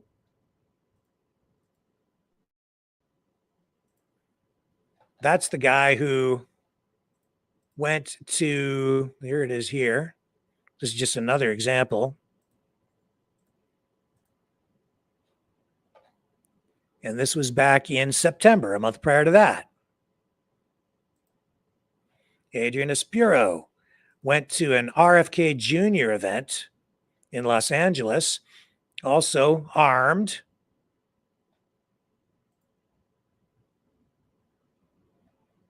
And was arrested. He was posing as a security guard, or said that he had a job there, but he didn't. Anyway, if you went, and I went and found at that time online posted videos. And again, the same kind of anti-government political rhetoric, very, very similar language, same issues. Very, this guy very upset about these things, talking about them in his videos, and very concerned about election integrity, let's put it that way, and devoted very much to former President Trump. I'm just telling you, these guys are all spewing the same stuff. And I already gave you, again, and I talked about this before. Where have you heard these? Where have you heard this? I've heard it a bunch of times from people that you've heard it too. You're recognizing the language. You see the same rhetoric. Now, these issues, they're basically authentic issues. They are things we need to be concerned about. But there's perspective. There's truth.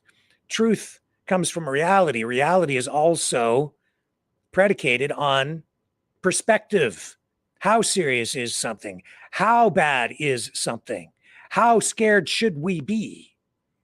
With social media, it's difficult to know. And when people are trying to get clicks, or if someone's trying to get you to do something, they'll exaggerate. And they can make things look worse than they are, or sometimes not even as bad as they are. It depends on what their objective is. But there's a war on for your mind.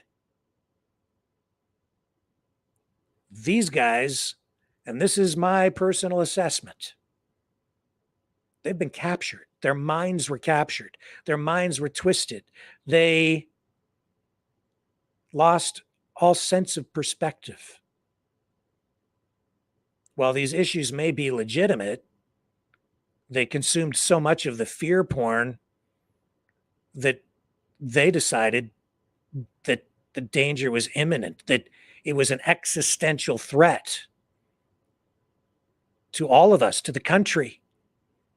Clearly in their minds, they thought they were doing the right things, to the point where this guy saw his own father as the enemy. A federal government employee, his father was. Corrupt. Treasonous. There's another word that keeps coming up. Treason. Treason, treason, treason. That's a powerful word. Very serious. And you hear people calling for accountability on an issue like treason. Well, you know what the death penalty applies to an act of treason in many cases, right? That's a very serious charge. I'm here to tell you, everybody, hey, stay peaceful. Keep your head screwed on straight. This is dangerous stuff. This is very powerful. It's never really clear exactly where this stuff is coming from, and it may be coming from multiple places of origin. It's not just the CIA or the FBI or your government doing it to you. It's foreign governments, it's companies, it's media outlets, even independent streamers. Just because, they're not mainstream media, you don't trust the mainstream media, I'll tell you the truth. Well, maybe. Or they might exaggerate too. In fact, I'm telling you, some of them are. A lot of them, to get you to click or donate, to get you to do whatever they want you to do. A lot of grifting going on. But that's the least of our worries, the grifting. This stuff, something triggered that guy to act out in a violent way and do what he did last night. And it's horrific. And in the video, he's no remorse. It's like it's blank. There's no emotion. It's like you cannot be completely lucid. You have to be in some sort of an almost dream state in order to do something like that and have little or no emotion about that.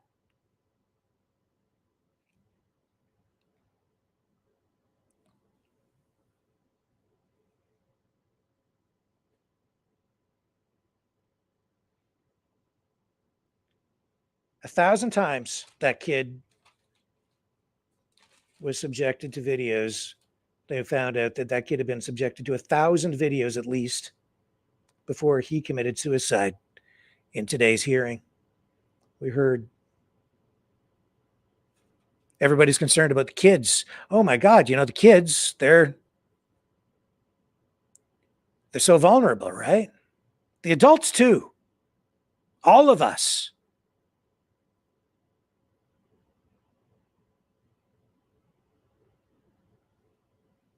Every one of us. And the AI is just starting.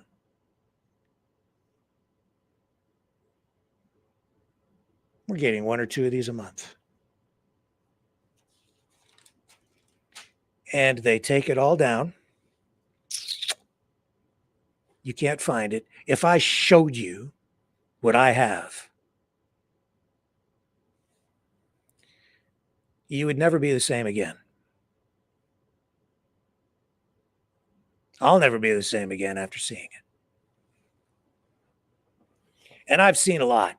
I've seen real life stuff, right?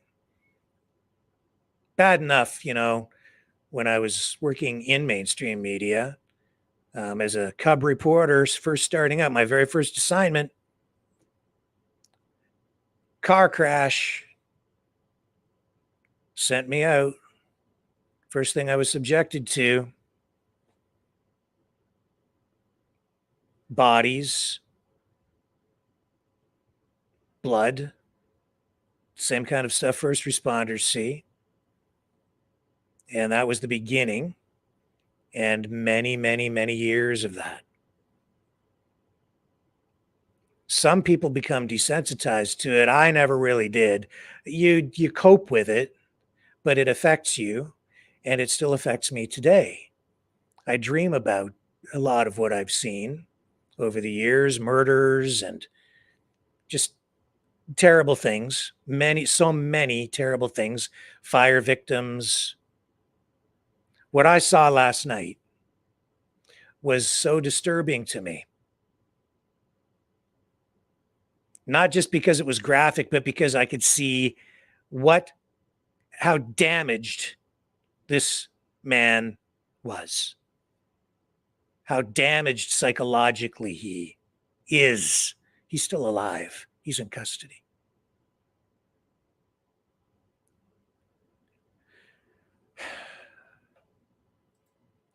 And I'm worried because I know that he's not the only one. There are so many others.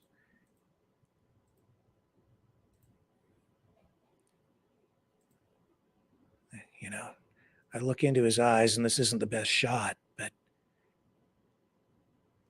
there was an emptiness there.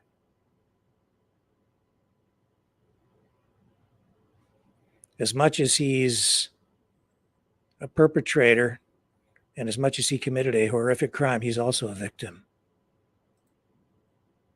in my opinion. And I don't have all the answers. I don't know how to deal with all the censorship issues and the technology. It's all so new. Social media.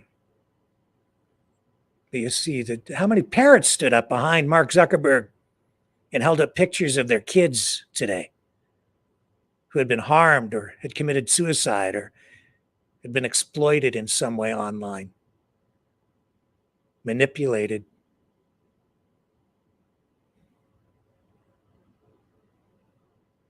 Are you being manipulated? Are you suffering? We've all been suffering, especially since the pandemic. Locked down, locked up, isolated, glued to these things.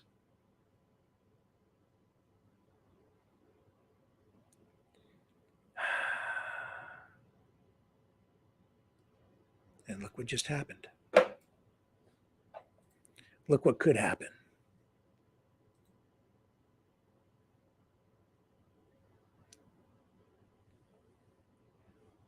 All I can do is bring you the information. You do with it what you will. I'm just trying to warn you.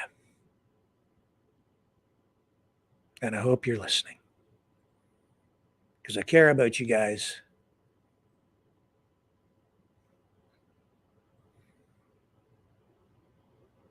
They're doing it to us on every level, on every issue, on all these conflicts around the world, on the war in Ukraine, making people pick sides in this Israel-Palestine conflict, everything, making us pick sides. On and on. And it's going to continue.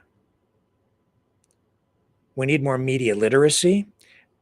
The best way to defend yourself is to understand that this is being done to you, to all of us.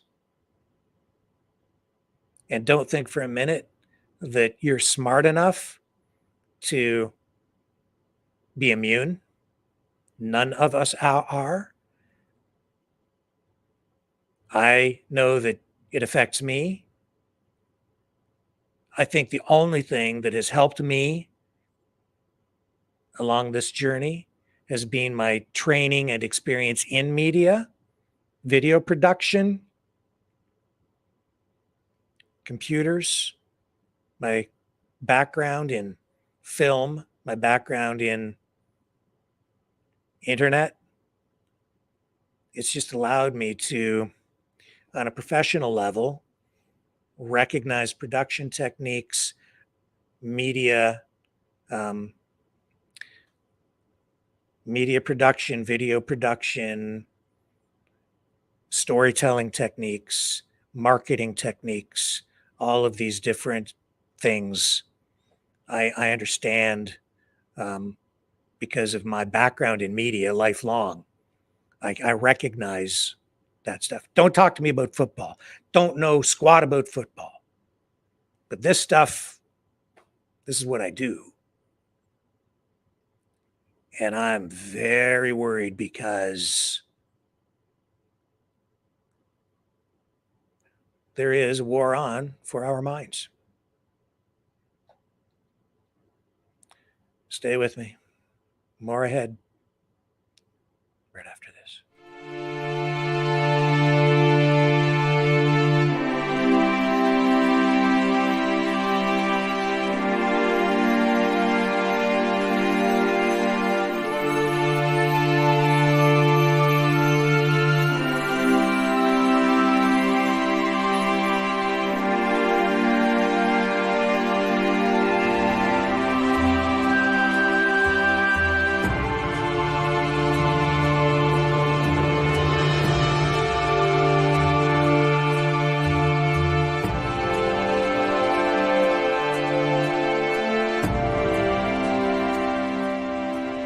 Maverick News.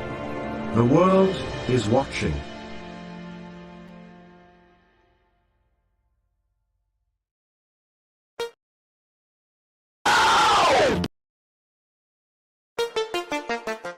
The New World Order.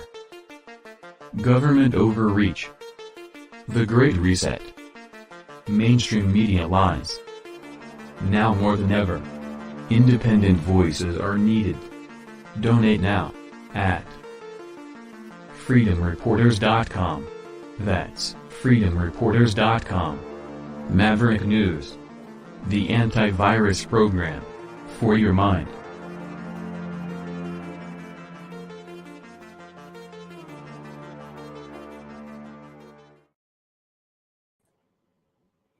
So just up to Canada for a moment, out to the province of Alberta, where the Premier of Alberta, Danielle Smith, man, she's really shaking things up. I saw today that the provincial government is pushing back on the city of Calgary in Alberta is enhancing the federal government's ban on single-use plastic items, or wants to. So the province, under the United Conservative Party, now led by Danielle Smith, pushing back on that to bring some of these single-use items back because they may actually not be as bad for the environment as we're being told, and in fact might actually be less harmful to the environment than some of the alternatives that have been thrust upon us. So looks like drinking straws might be coming back. Plastic drinking straws to Alberta. And then also today, and here I'll bring up this headline, Alberta is going to require, this is about the pronoun issue. Yes, if you're a parent, this is about the parental rights issue. Alberta will require parental consent for name pronoun changes at school. So Smith says that the province will require parental consent for students 15 and under who want to change their names or pronouns at school. Going on to say that students 16 and 17 will not need consent, but their parents must be notified. Of course, once you get to 18 years of age, you would be considered an adult, and then your parents don't really have any say in the matter at that point. So it looks like there might be a news conference on this tomorrow. If so, we'll pick up a clip or two from that, depending on what time it goes. Might even go live with it, but probably just pick up some clips from it. In addition, parents must also opt in for their children to be taught gender, sexual orientation, and sexuality in schools. And gender reassignment surgery will be banned for those 17 and under, according to Danielle Smith.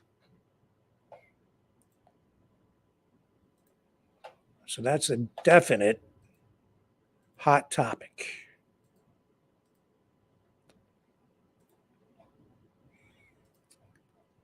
What else do we have here this evening? Let me see if we're going to go to the phones here in a few minutes as well.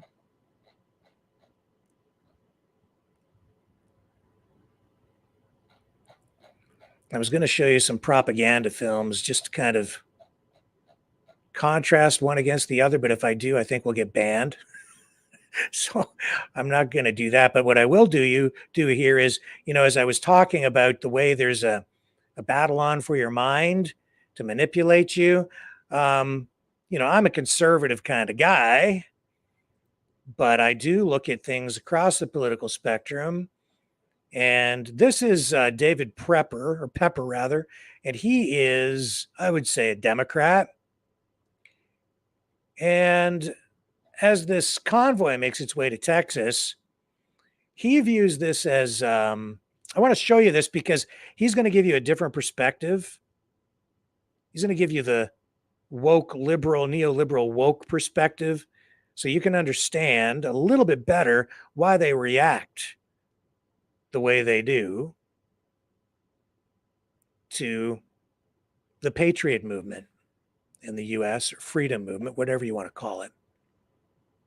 So here's David Pepper, and he's going to explain why. Well, this ties into what we've been talking about. Just listen to what he has to say. Doesn't it feel like we've been here before, folks? You know, a big hype about the border, immigration, and then the Republicans refused to do anything about it. Well, a few years ago, 2018, they literally were in charge of every single office in the federal government. Yet they were hyping the what they called a caravan that was coming to our borders in late 2018, and somehow they couldn't stop it, even though they were in charge of everything. Well, this is obviously, and Trump knows this is why he's telling them not to do anything, but they would do it anyway, I believe. This is all obviously campaign strategy. And the campaign strategy is based on a really important insight we all have to have, and I write about this at length in my book, Saving Democracy. They know that for the most part, and this is blue and this is red, on their issues and with their voters, they are in the minority in this country. Most of their issues are too extreme, be it abortion bans or other things. So they know they're in the minority. So they're in desperate, search for any issue that they can throw out there that enrages, inflames their base enough so that at key moments of our politics, like presidential election years, they stoke their turnout, or they did 18, they stoked their turnout so that for the few months in a year or in 4 years, they're the majority that they otherwise wouldn't be. And they also are obviously always working to cut back on our majority through voter suppression and other things. But for the most part, they are desperate to find issues that engage and enrage their base to show up and create an artificial majority when they are typically in the minority on most views. And that's what this is, obviously. It worked in 18. In some states, they got turnout high enough that they overcame challenges in Florida, Ohio, and Georgia and other states. And they're trying to do it again now. Now, the good news is it's so grotesque right now that they're stopping the very thing that would solve the problem they talk about. I think people maybe see it for what it is. And Democrats should keep trying to work to come up with a reasonable solution on what's happening on the border of immigration. But the lesson also is, if all we do is engage on the issue that they're stoking anger about, we could still lose. We have to be smart to figure out what can we do on our side and how do we talk about it so we get our turnout also very high. That's how we win.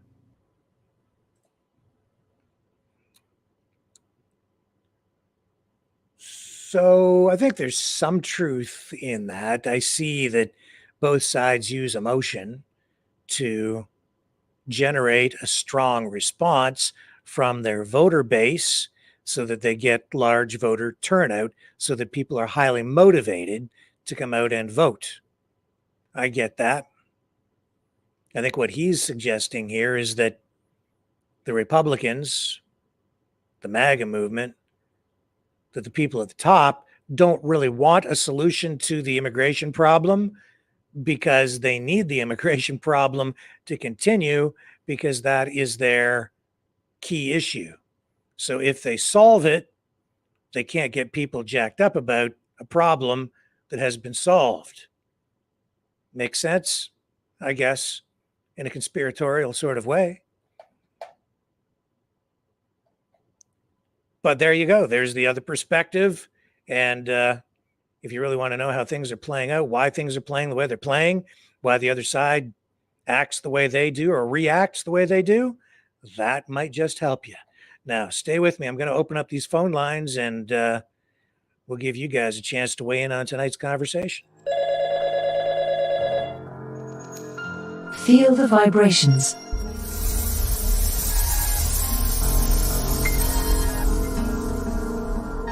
Our quest continues.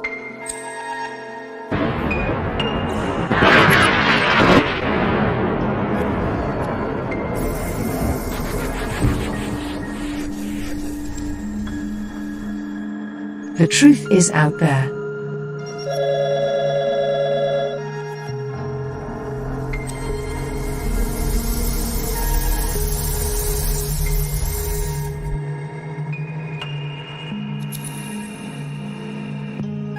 We are Mavericks.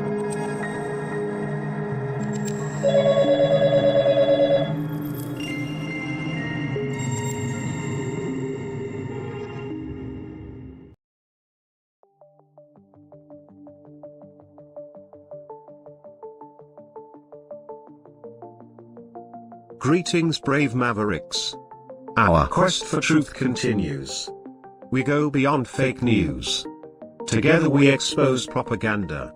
Together we pull others out of rabbit holes.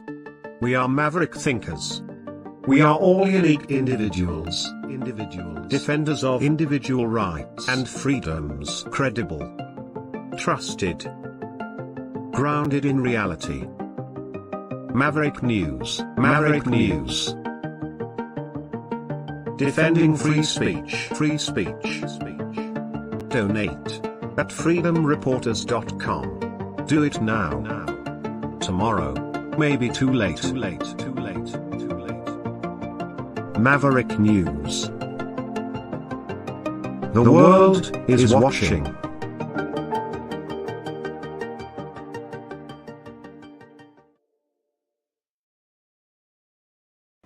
Okay. Phone lines are open, and this is the number to call.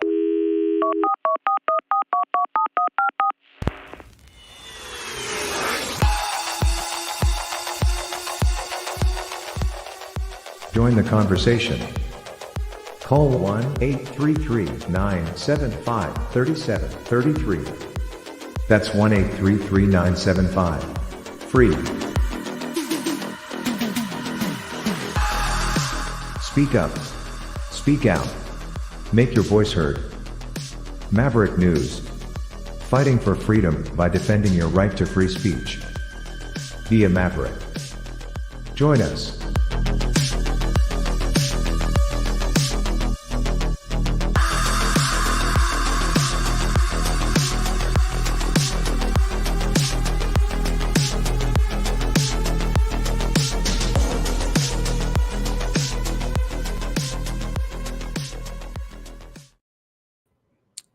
One 833-975-3733. 1-833-975-FREE. That's the number to call. One more time, 1-833-975-3733 to join the conversation tonight here on the Maverick News Channel. Let's go to our first caller. Go ahead. You're on the air. You got the mouth of the salt of man without a plan, the master of all your disasters, Rick. I was going to invite you over to smoke some weed, but I might just buck your damn head off. You got some nice hair. Yeah, well, as long as nobody's decapitating their parents, it's all good fun, I guess. What else can I say? I gotta admit, every time that I smoke weed, I just want to go around shopping at Buc-ee's and fucking heads off down in Texas. You should investigate which big pharmaceutical psychotic drugs these people are on. Well, he doesn't talk about that, Leo, in hearing his book, but he does talk about the other stuff extensively. Because it's legal. It's what do we say? It's no, it's because he's a psycho, and it makes him paranoid. And I'm just telling you what he said in his book. Oh, you can say whatever he wants in his book. Okay, it's socially acceptable to take your and Leo, I know you've been on here lots of times, and I've given you lots of airtime, and your friends, your marijuana activists, have been on here extensively, and I've got my opinion, and you have yours, and this guy just chopped his dad's head off. Yeah. Okay. It's so, and I'm just. I know where you're going. I know where you're going.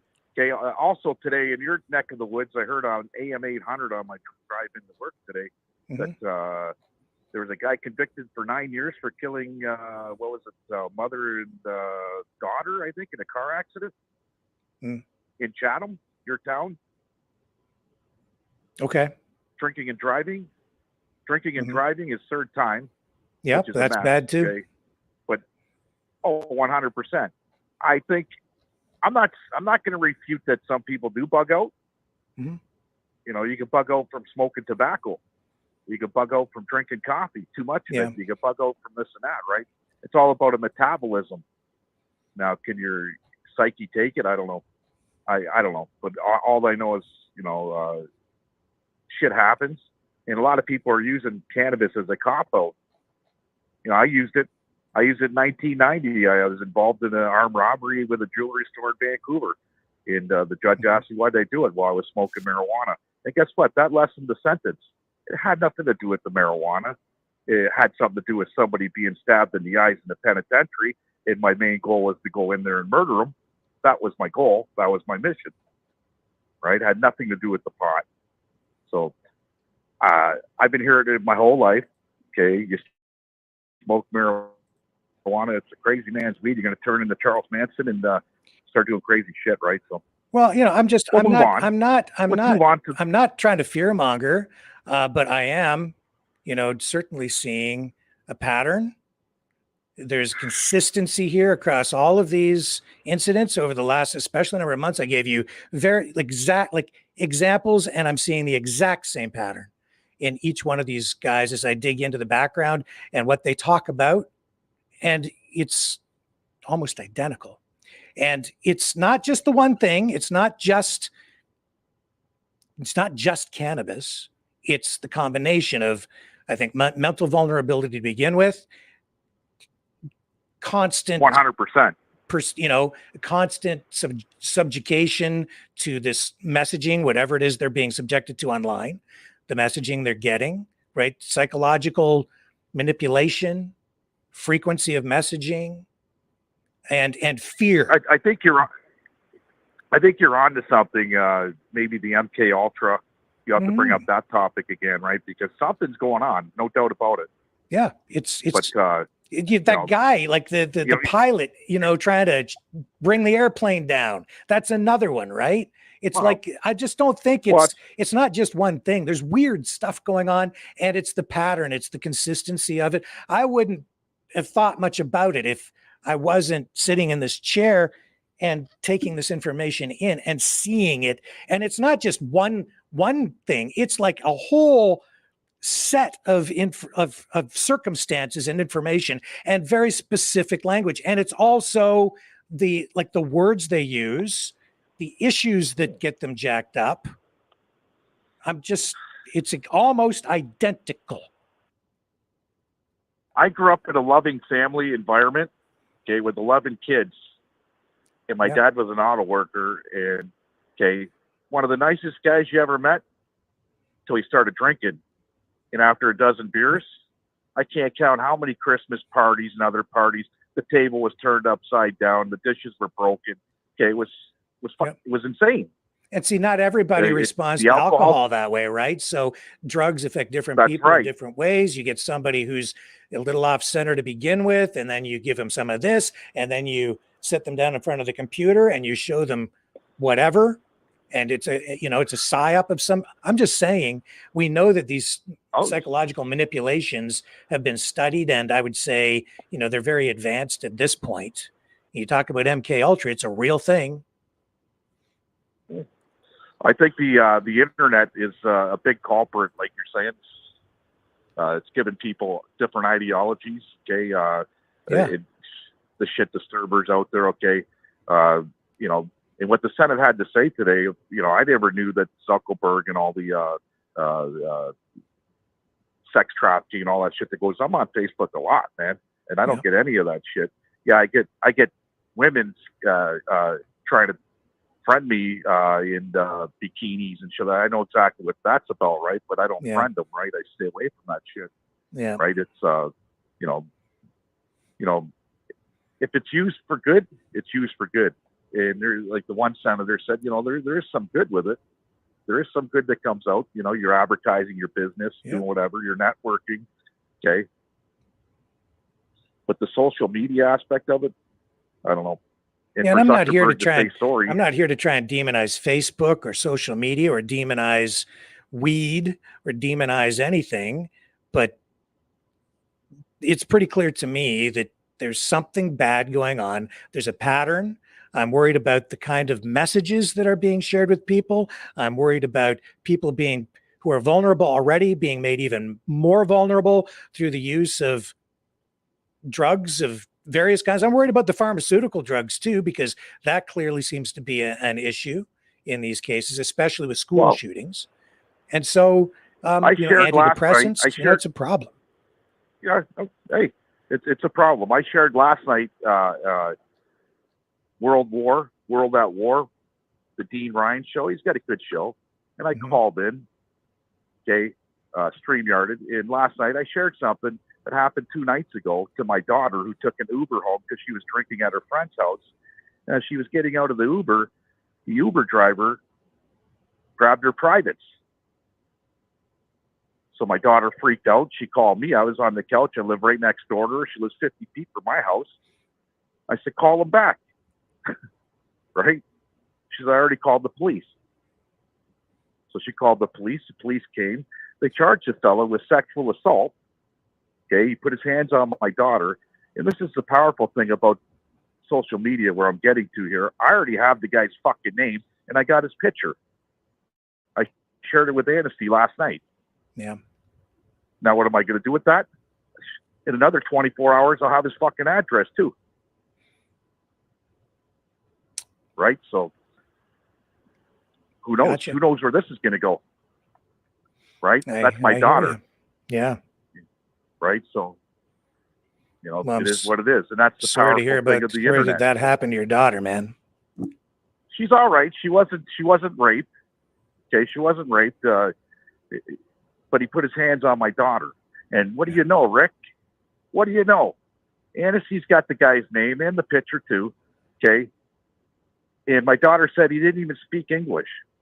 He's one of these fucking border crossers, okay, that probably got an IQ of fucking 2, driving an Uber and pulling this shit in my country.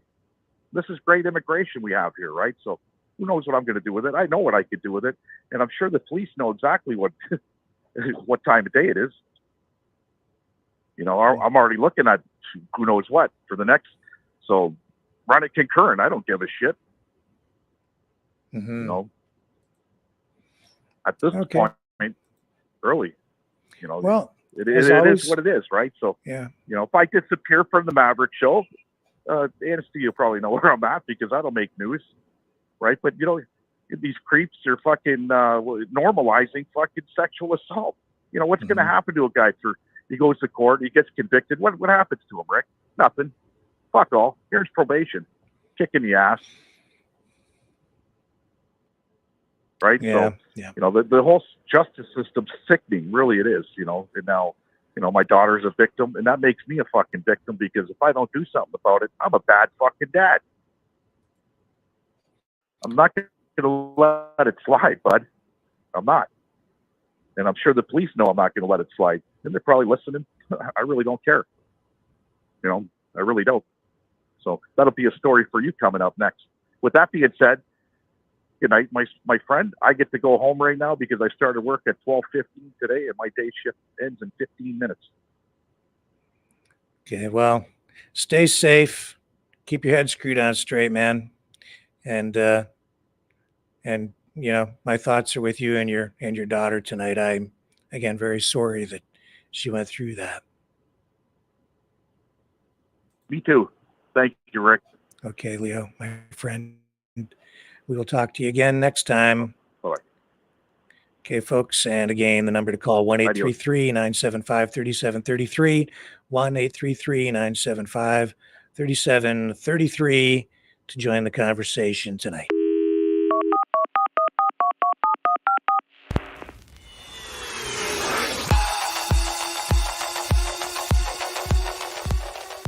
Join the conversation.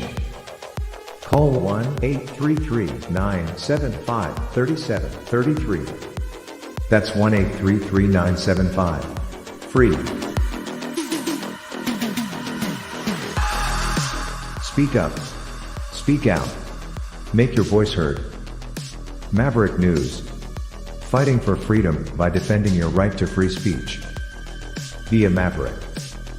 Join us.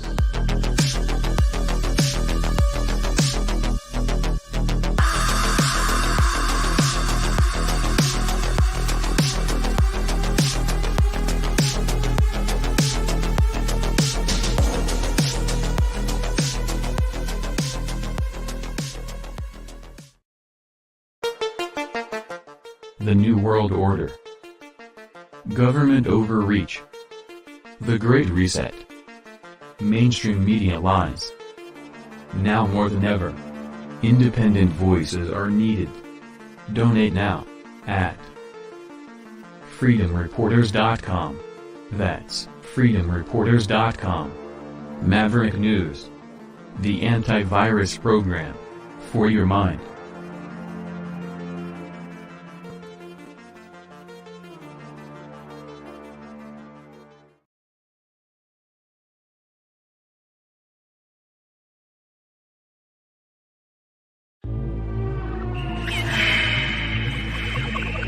Fighting the Great Reset. By leading the Great Resistance.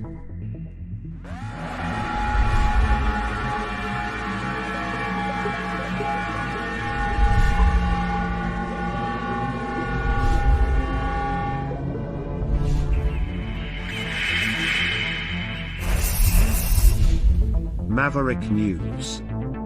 The antivirus programs for your mind.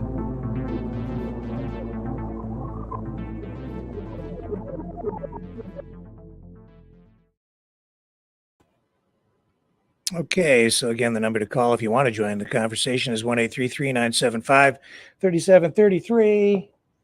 And if you want to support the show, you can do that. We do still have Maverick shirts. If anybody donates $60 or more, I will send you a shirt with the embroidered Maverick News logo on there.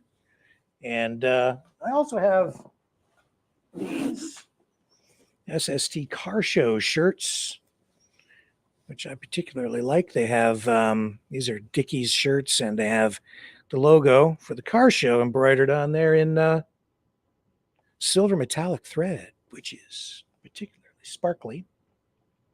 Again, $60 or more. Now, in addition to that, do I have them? Here they are, up here. Let me grab one. I still have a few of these left while supplies last.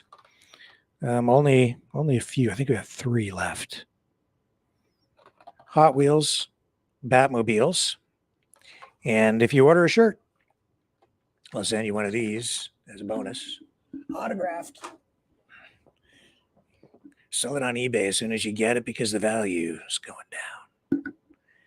So there is that too. And $30 or more, and I can send you a t-shirt, which is actually quite nice too. They're pretty high quality with the big Maverick News logo on the front. Now, let's see here. I think we've got another caller in the queue. Let's pick it up here. Oh, yeah, and to donate, by the way, because I didn't bring it up there, to donate, you really should go to either maverickdonations.com or most people go here, freedomreporters.com. And if you want a shirt, send me a message when you donate telling me what size you need. They're all black, so you have to take it in black, which is the best color anyway. And just let me know what size you want, and I'll send it out. And if you get one of those shirts, you get a Batmobile. If you get it while supplies are still here. Okay, let's go back to the phones here again at 1-833-975-3733. And here's our next caller. Go ahead, sir. You're on the air. John here. John, how you doing? Hey, I want to thank you what you did. Send me 5 shirts like that.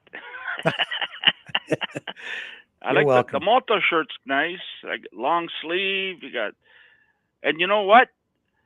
You sent me the T-shirt. I bought 2 before. These ones are better quality than the ones you sent me. I noticed. Mm-hmm. Yeah. It depends on the batch when we get them in, right? Whatever we get. So these ones are pretty good. Yeah, I wear it every day. I got so many of them now that I can just rotate. You know. Well, you're absolutely in fashion now. I do the wash, but I live in t-shirts, Rick. I don't. I'm not a business guy. You know, I don't like dressing up. No tie. You know, You know, I got some nice suits and shirts, but you know what? I'm gonna probably donate them to somebody because I don't use them. Fed up. Yeah. It's all I'm real. I Yeah. don't like the head fake people. Yeah. You know, when I was young, you had to wear them to get up the ladder fast. You know. Yep. now I don't give a two hoots about the ladder. Yeah, it's a dog-eat-dog world out there, and I'm standing here with my dog bone underwear on. You know, they're all. You gotta Yeah. be. This lady I Right. work for, Mm-hmm. she's from Romania, actually. She's an engineer, mechanical engineer. She's been here a long time. And I said to her, I'd like to go to Romania. I heard the dental work is cheap there. All kinds of, it's so much cheaper there than here. It's worth just to go there. She goes, yeah, but you got to play the fight in the hotel. I says, yeah, but I want to go see Castle Dracula there and look around. There's nice beaches there. She goes, oh, it's a nice place. It's a beautiful place. She says, but you got to be careful with the gypsies there. They'll rob you, pickpocket you. I says, is that bad? She goes, oh, yeah. I said, maybe I can find a nice woman there and she can work for me here. I have all kinds of money, wallets and credit cards. I don't know. No. Yeah, you see them on the street, panhandling. I don't know where you live, but here, I swear to God, 4 corners, they got them all working there. One came up to my window the other day, knocking at my window. I didn't even look. She told me, this lady told me that they wear these long dresses and there's like fucking 100 pockets in there. So when they pickpocket you, you don't know what pocket it's in. There's so many pockets. Fascinating, eh? The world, huh? It's a dangerous place, the world. Yeah. It's yeah. I'm watching. I watch YouTube a lot more than TV now. It's just there's so much interest. Like right now, I'm watching Scott Ritter. Russia army is preparing for a war in the Middle East. This is new. 5 hours. It says it came out 5 hours ago, but the date says it came out Tuesday. But he's saying that NATO's running out of ammo because they're giving it all away. They're giving all their old. They're giving all their old. Well, we knew that they're giving all their old equipment to Ukraine because. Yeah, that's right. But they can't build.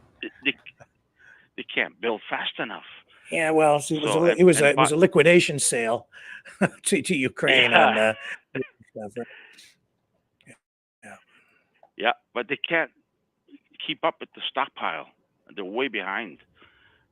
So and Biden, he's flexing his muscles, saying that he's going to hit 3 different countries in the Middle East there. So who knows what's going to happen there?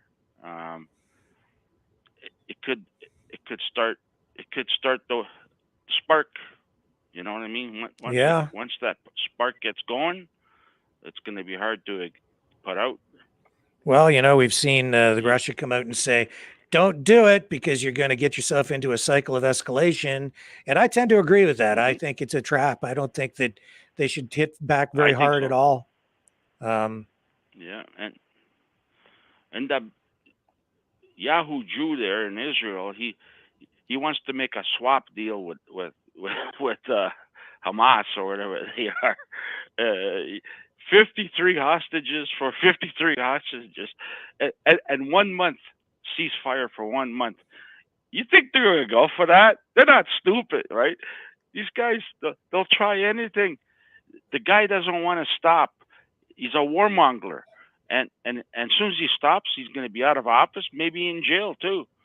He's going to be voted out soon as this Gaza thing ends. He's gone. So yeah, but that's his latest offer. I was watching it tonight. 53 hostages for 53 hostages and 1 month of ceasefire. 1 month.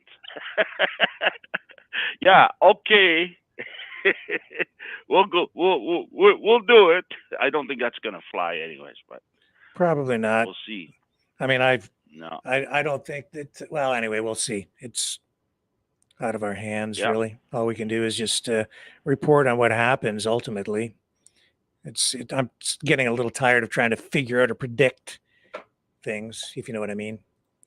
And I think even Scott Yeah. Ritter, when you look at the predictions he's made, and he's a very knowledgeable guy, but he's not the only one. Timeline's wrong because they haven't really foreseen all the things that came to transpire. So, the war in Ukraine was supposed to be over much quicker than it has been. So it's just dragged on, and it's still not over.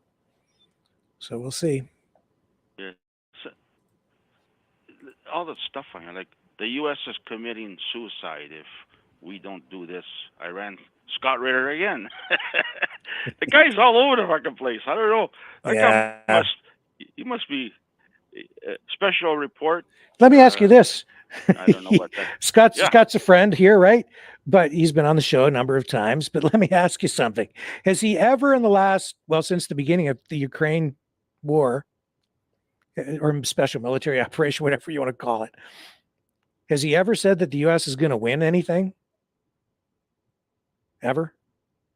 Even one time? He says the U.S. is, he said, here's what he said. Yeah.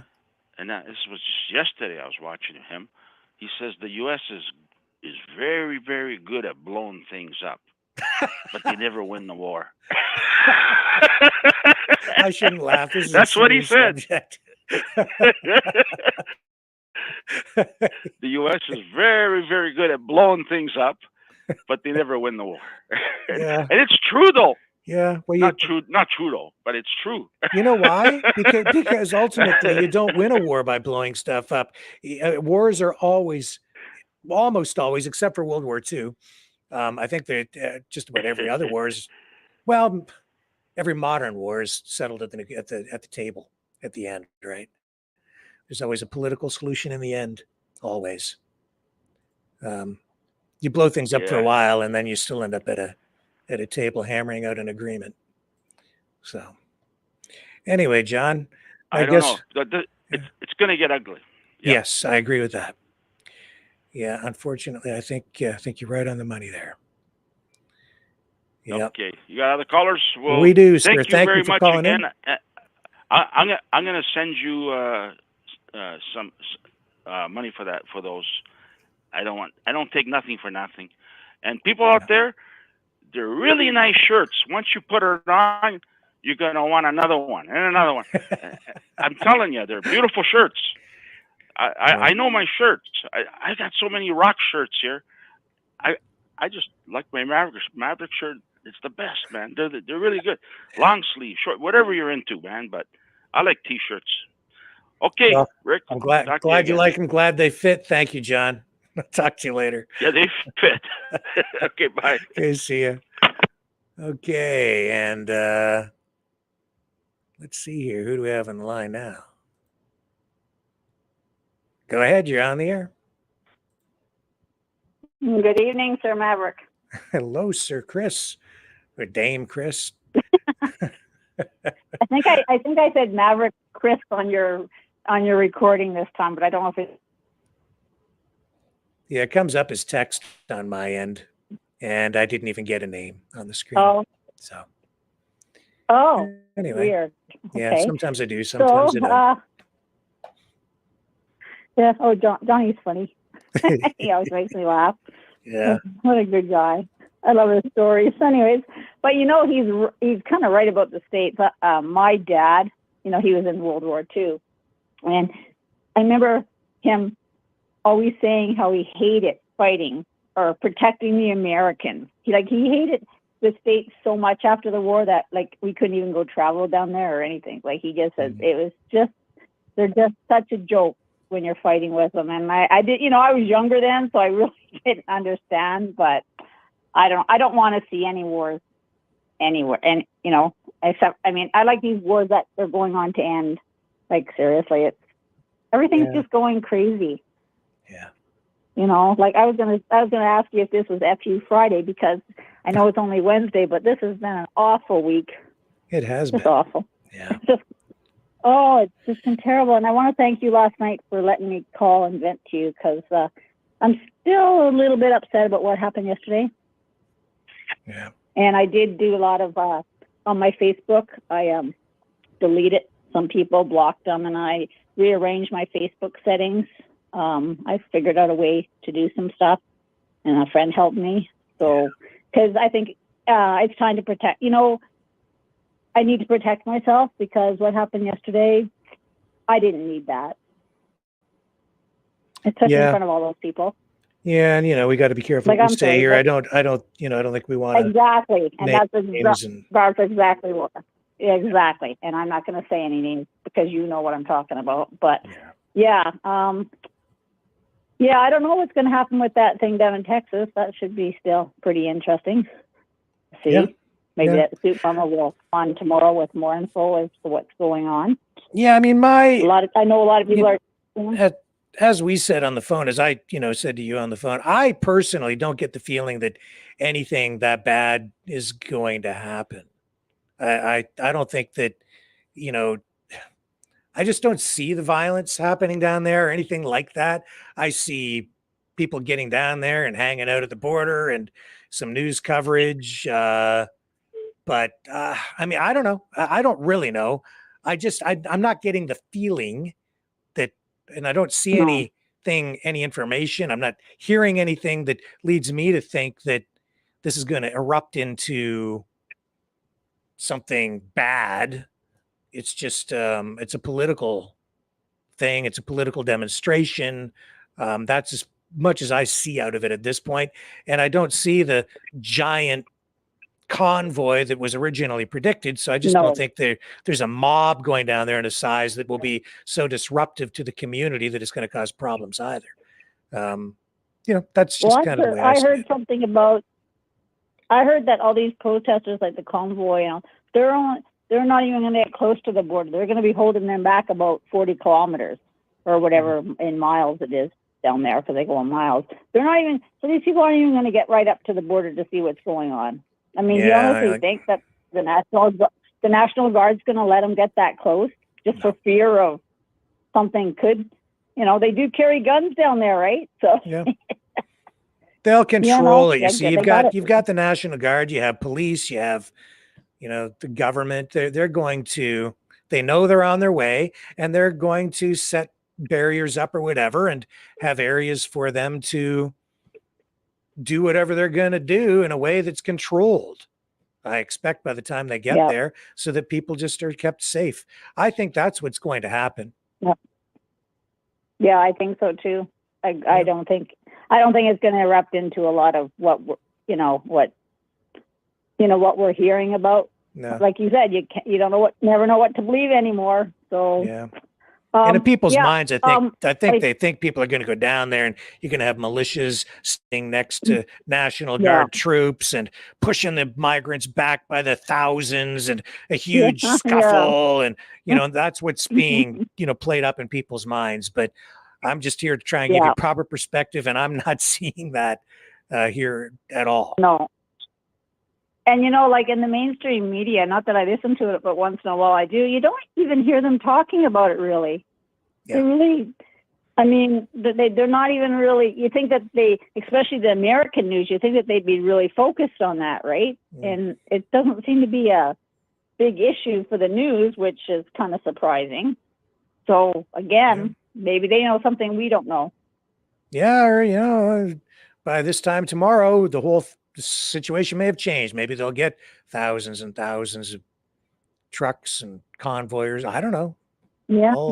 We'll just have to watch and see what happens. We're just observers. And I see, that's all you can do. And I see Daniel Smith talk. There is a news feed going out that she did a video talking about the gender thing today. I watched it actually just before you came on. So that you can watch that later. That's going on. So I guess it's another sort of win for the province, I guess. I mean, depending on which side of the issue you're on, but on I think for the people Yeah, here, exactly. yeah, I think so. A lot of people here Yeah, would be well, you know celebrating what? that. Yeah, well, I just believe that parents should have that right until the Mhm. child, like you said, is old enough or mature enough to decide what they want to do, right? Yep. When you're an Other than adult, that, do what you want. Yeah, exactly. Yeah. So So that was basically all. I just wanted to call in and thank you for letting me vent to you last night and to, it's been a rough week and Friday can't come fast enough. Yeah. It's like, oh my God. So I'm trying to put this, you have to laugh. So I bought a TV, I bought this TV stand, right? Thinking, okay, I can put this together myself, right? Yeah. Well, I bought the TV stand on Saturday. And so far I got the little shelf built. And then it's got those little pegs that you put in and then it snaps together.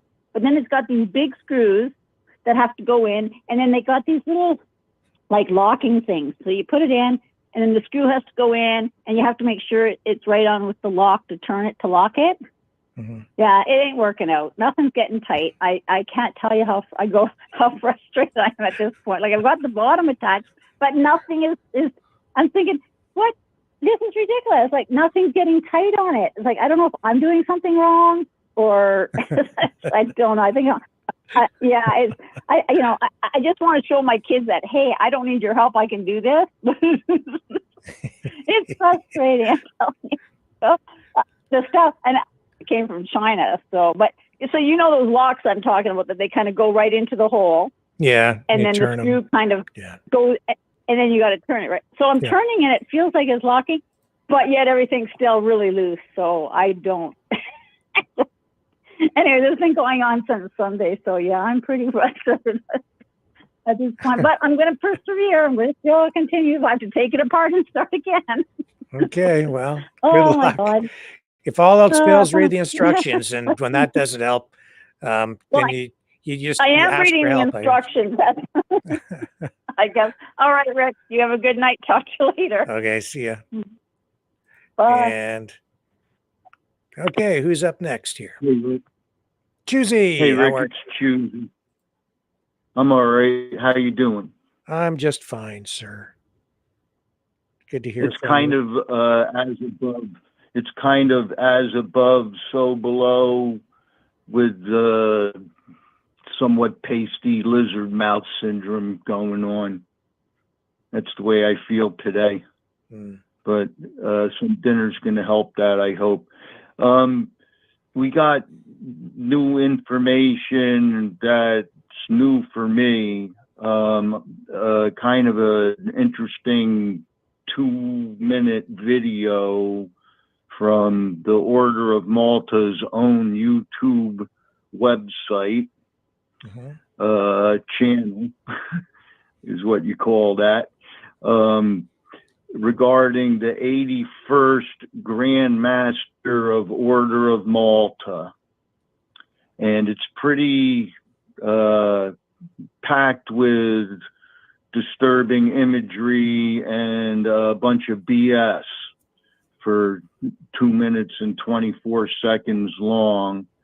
And you get a look at who is the Grand Master of North American Order of Malta, and he kind of giggles maniacally, and then he glares creepily at the camera. And they got their Darth Vader Baphomet costumes and their swords, and it's pretty disturbing.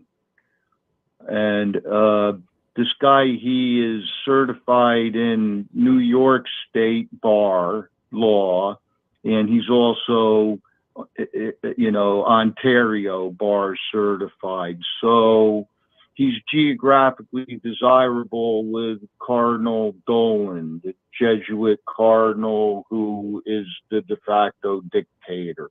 So all the pieces of the puzzle are really falling together at this time. And I recommend that everybody looks at that video so they're familiar with what we're dealing with. Okay. And send me a link or email me a link or whatever so I can make sure that I see the right video. if you just put in John Dunlap, Order of Malta, the first video is going to come up on YouTube. It's from Order of Malta. It's 2 minutes and 24 seconds long. You can't miss it. And yeah, it's worth the look.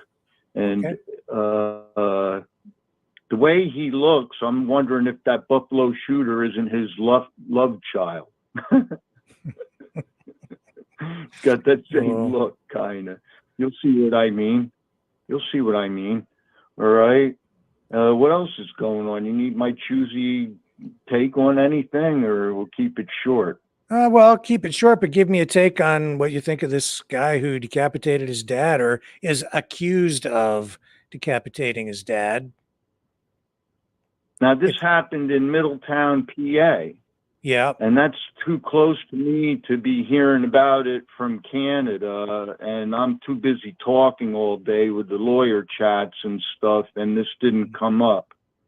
But my take is, now they're blaming it on what, synthetic marijuana again? Well, no, I'm just saying that I'm seeing a pattern. And then this guy wrote a number of books, and I went through as much of the material as I could. And he goes on and on and on for multiple times over the first half of the one book about marijuana, cannabis.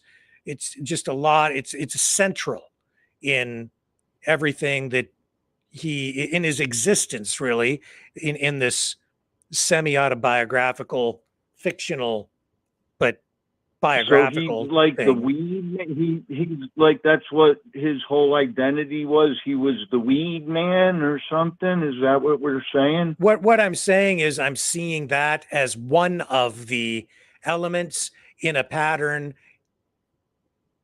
that has developed through a string of these kinds of events and incidents and crimes involving these shooters and the similar, almost identical language, same issues that set them off or get them upset. He writes about these issues in his books. In the video that he posted online before he committed this horrific act, he speaks about these issues extensively in the exact same ways that these other guys talk about them in their social media posts.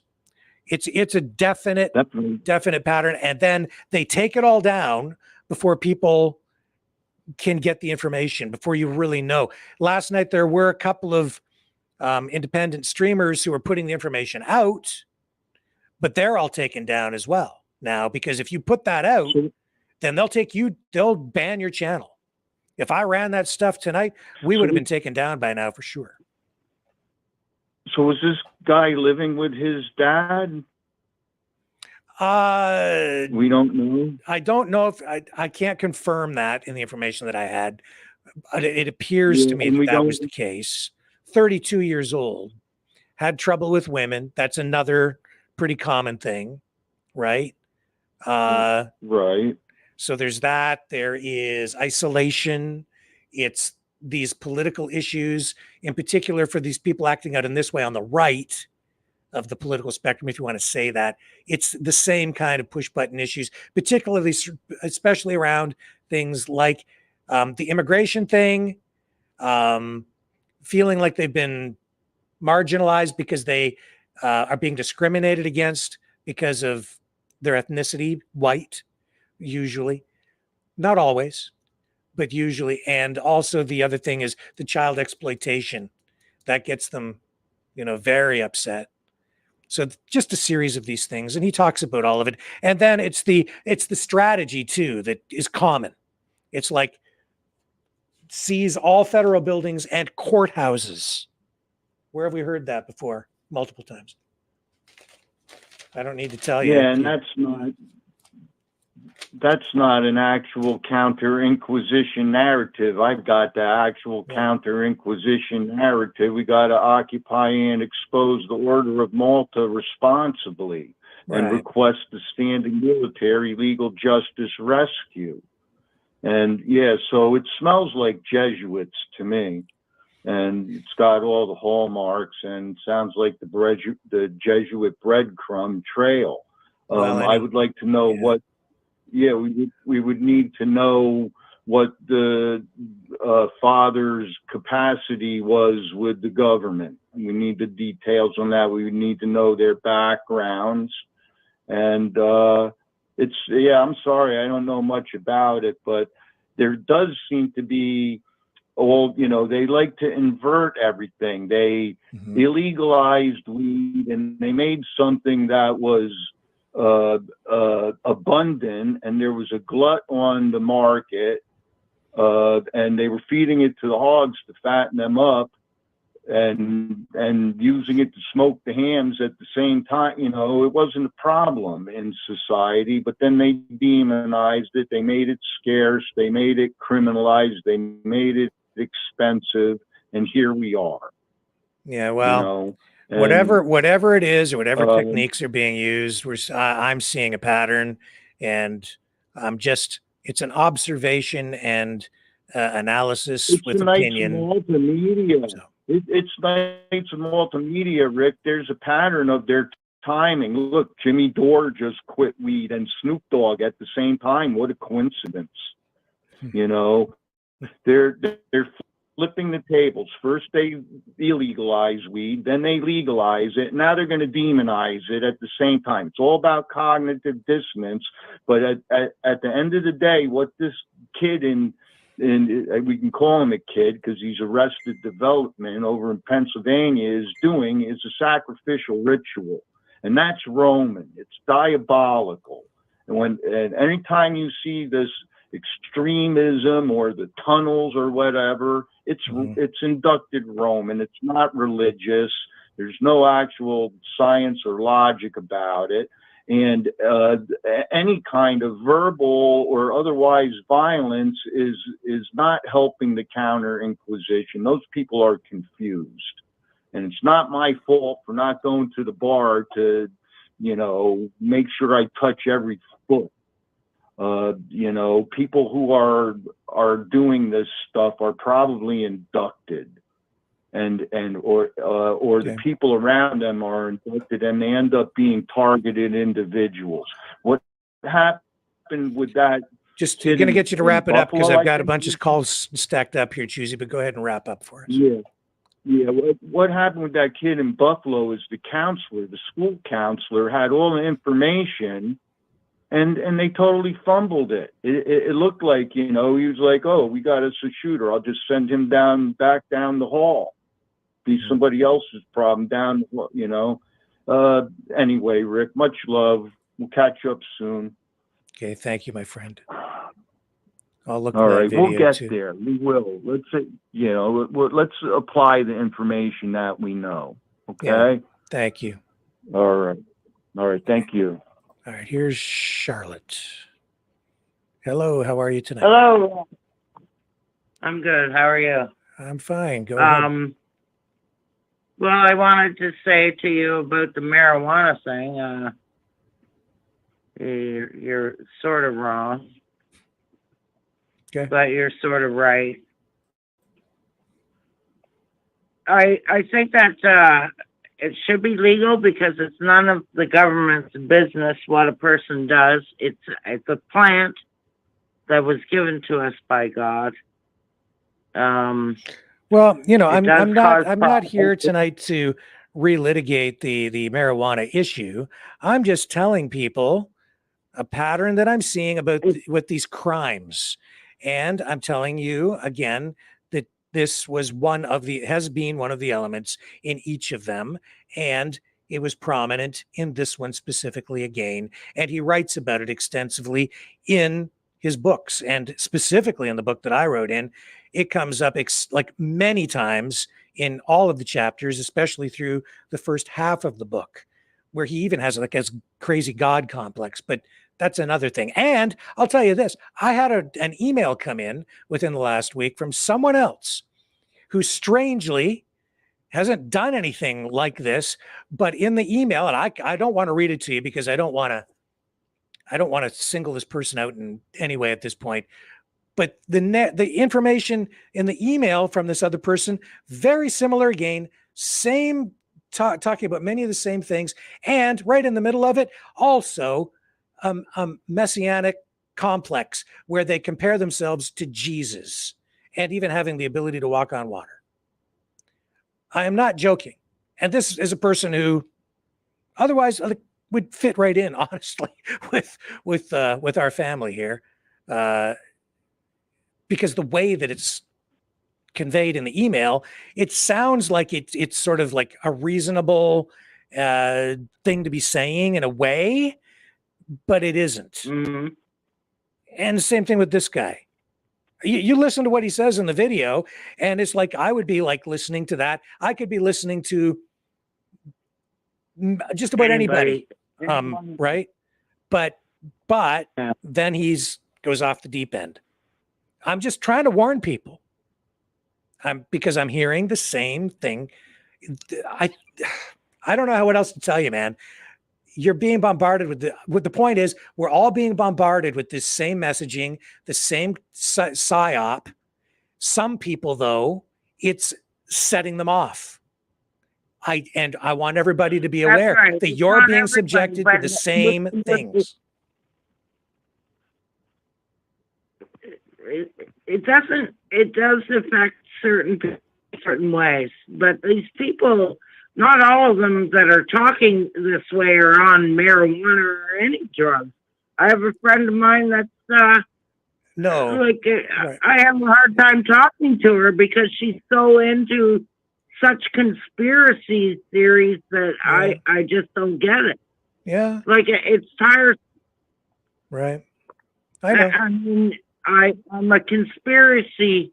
I used to love to read about the new conspiracies, but now I don't like it anymore. It's just it tires you out after a while, burns you out.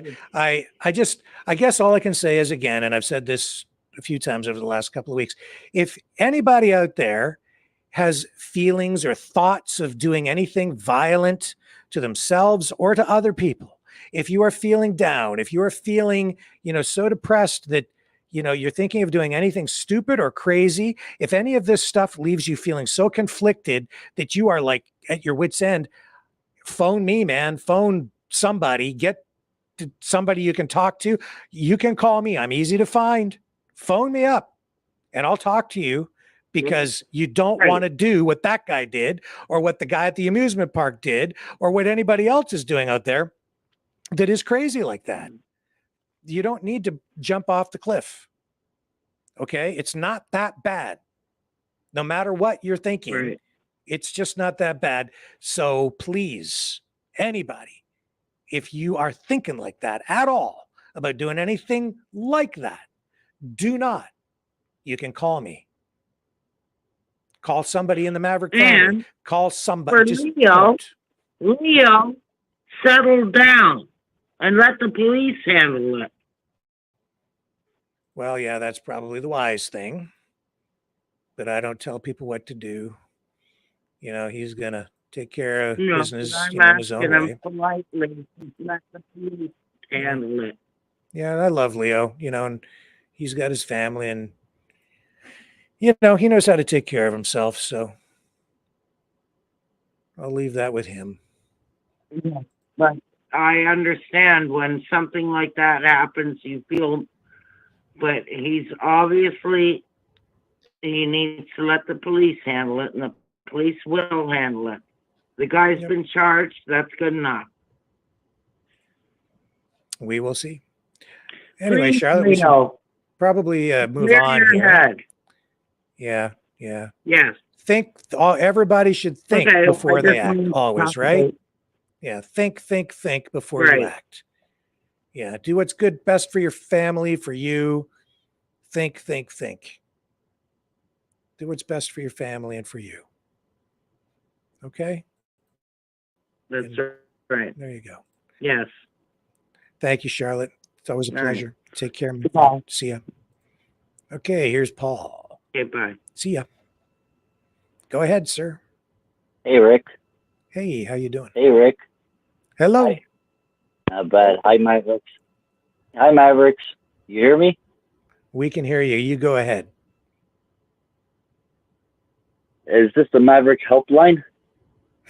Rick, It can be if it it's needs got to to be. be something in the water with these. Huh? Yeah, go ahead. I'm listening. It's got to be. It's got to be something in the water with all that shit that's going around. And I know exactly what you're talking about. I had a sneak peek of the video, and believe me, nobody wants to look at that. Yeah. And I know exactly where you're coming from because you hear the same rhetoric all around here, and it's pretty much what he said. And now with this border stuff going on, it's I hope they took it down before anybody seen that stuff. Yeah. Yeah. So I'm glad I'm glad you understand. It's difficult to explain to people when you can't show them the video, right? But I get it. I get it. Thank you. I get it. And like there was like at first when you look at it, you just see something out of the normal, but then after, no, it's not great. And yeah, and reach out to people. We all have Discord. We all in the chat every night. People have everybody's numbers. Talk to somebody. You know, I get what Leo's going through, and believe me, I don't know what I would do, but I would, you know. Yeah. It's really, you know, like you said, think before you act. And sometimes it's too late, but just reach out to everybody. You know, we're a tight family here. We all know, we all come here every evening, have a few laughs, cheer people up.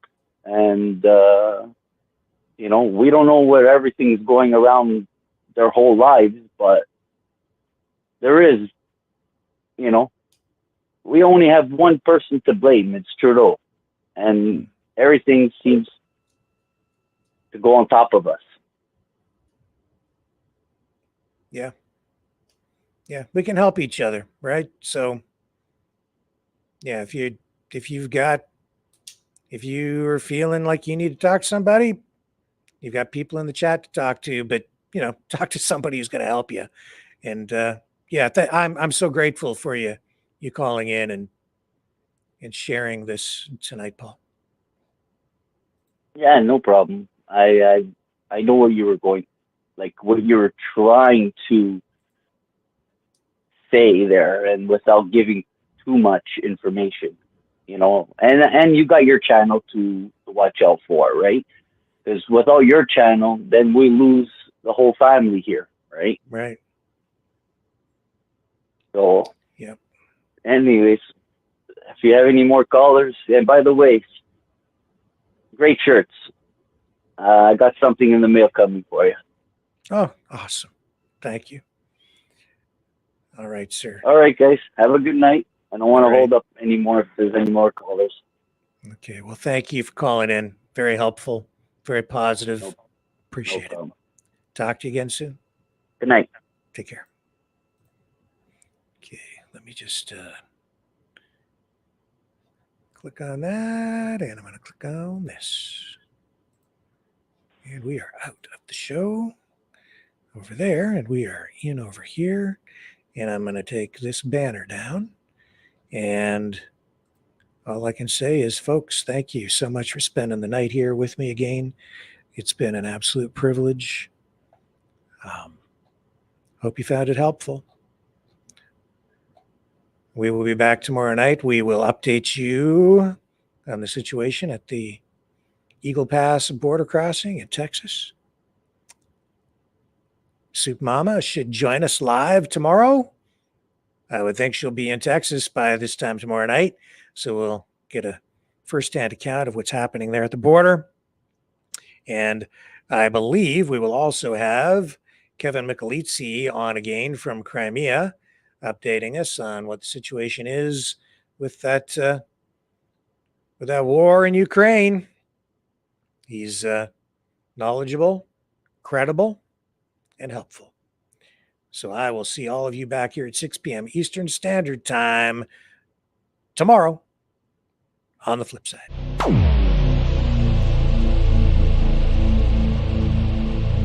This has been a Maverick Multimedia production.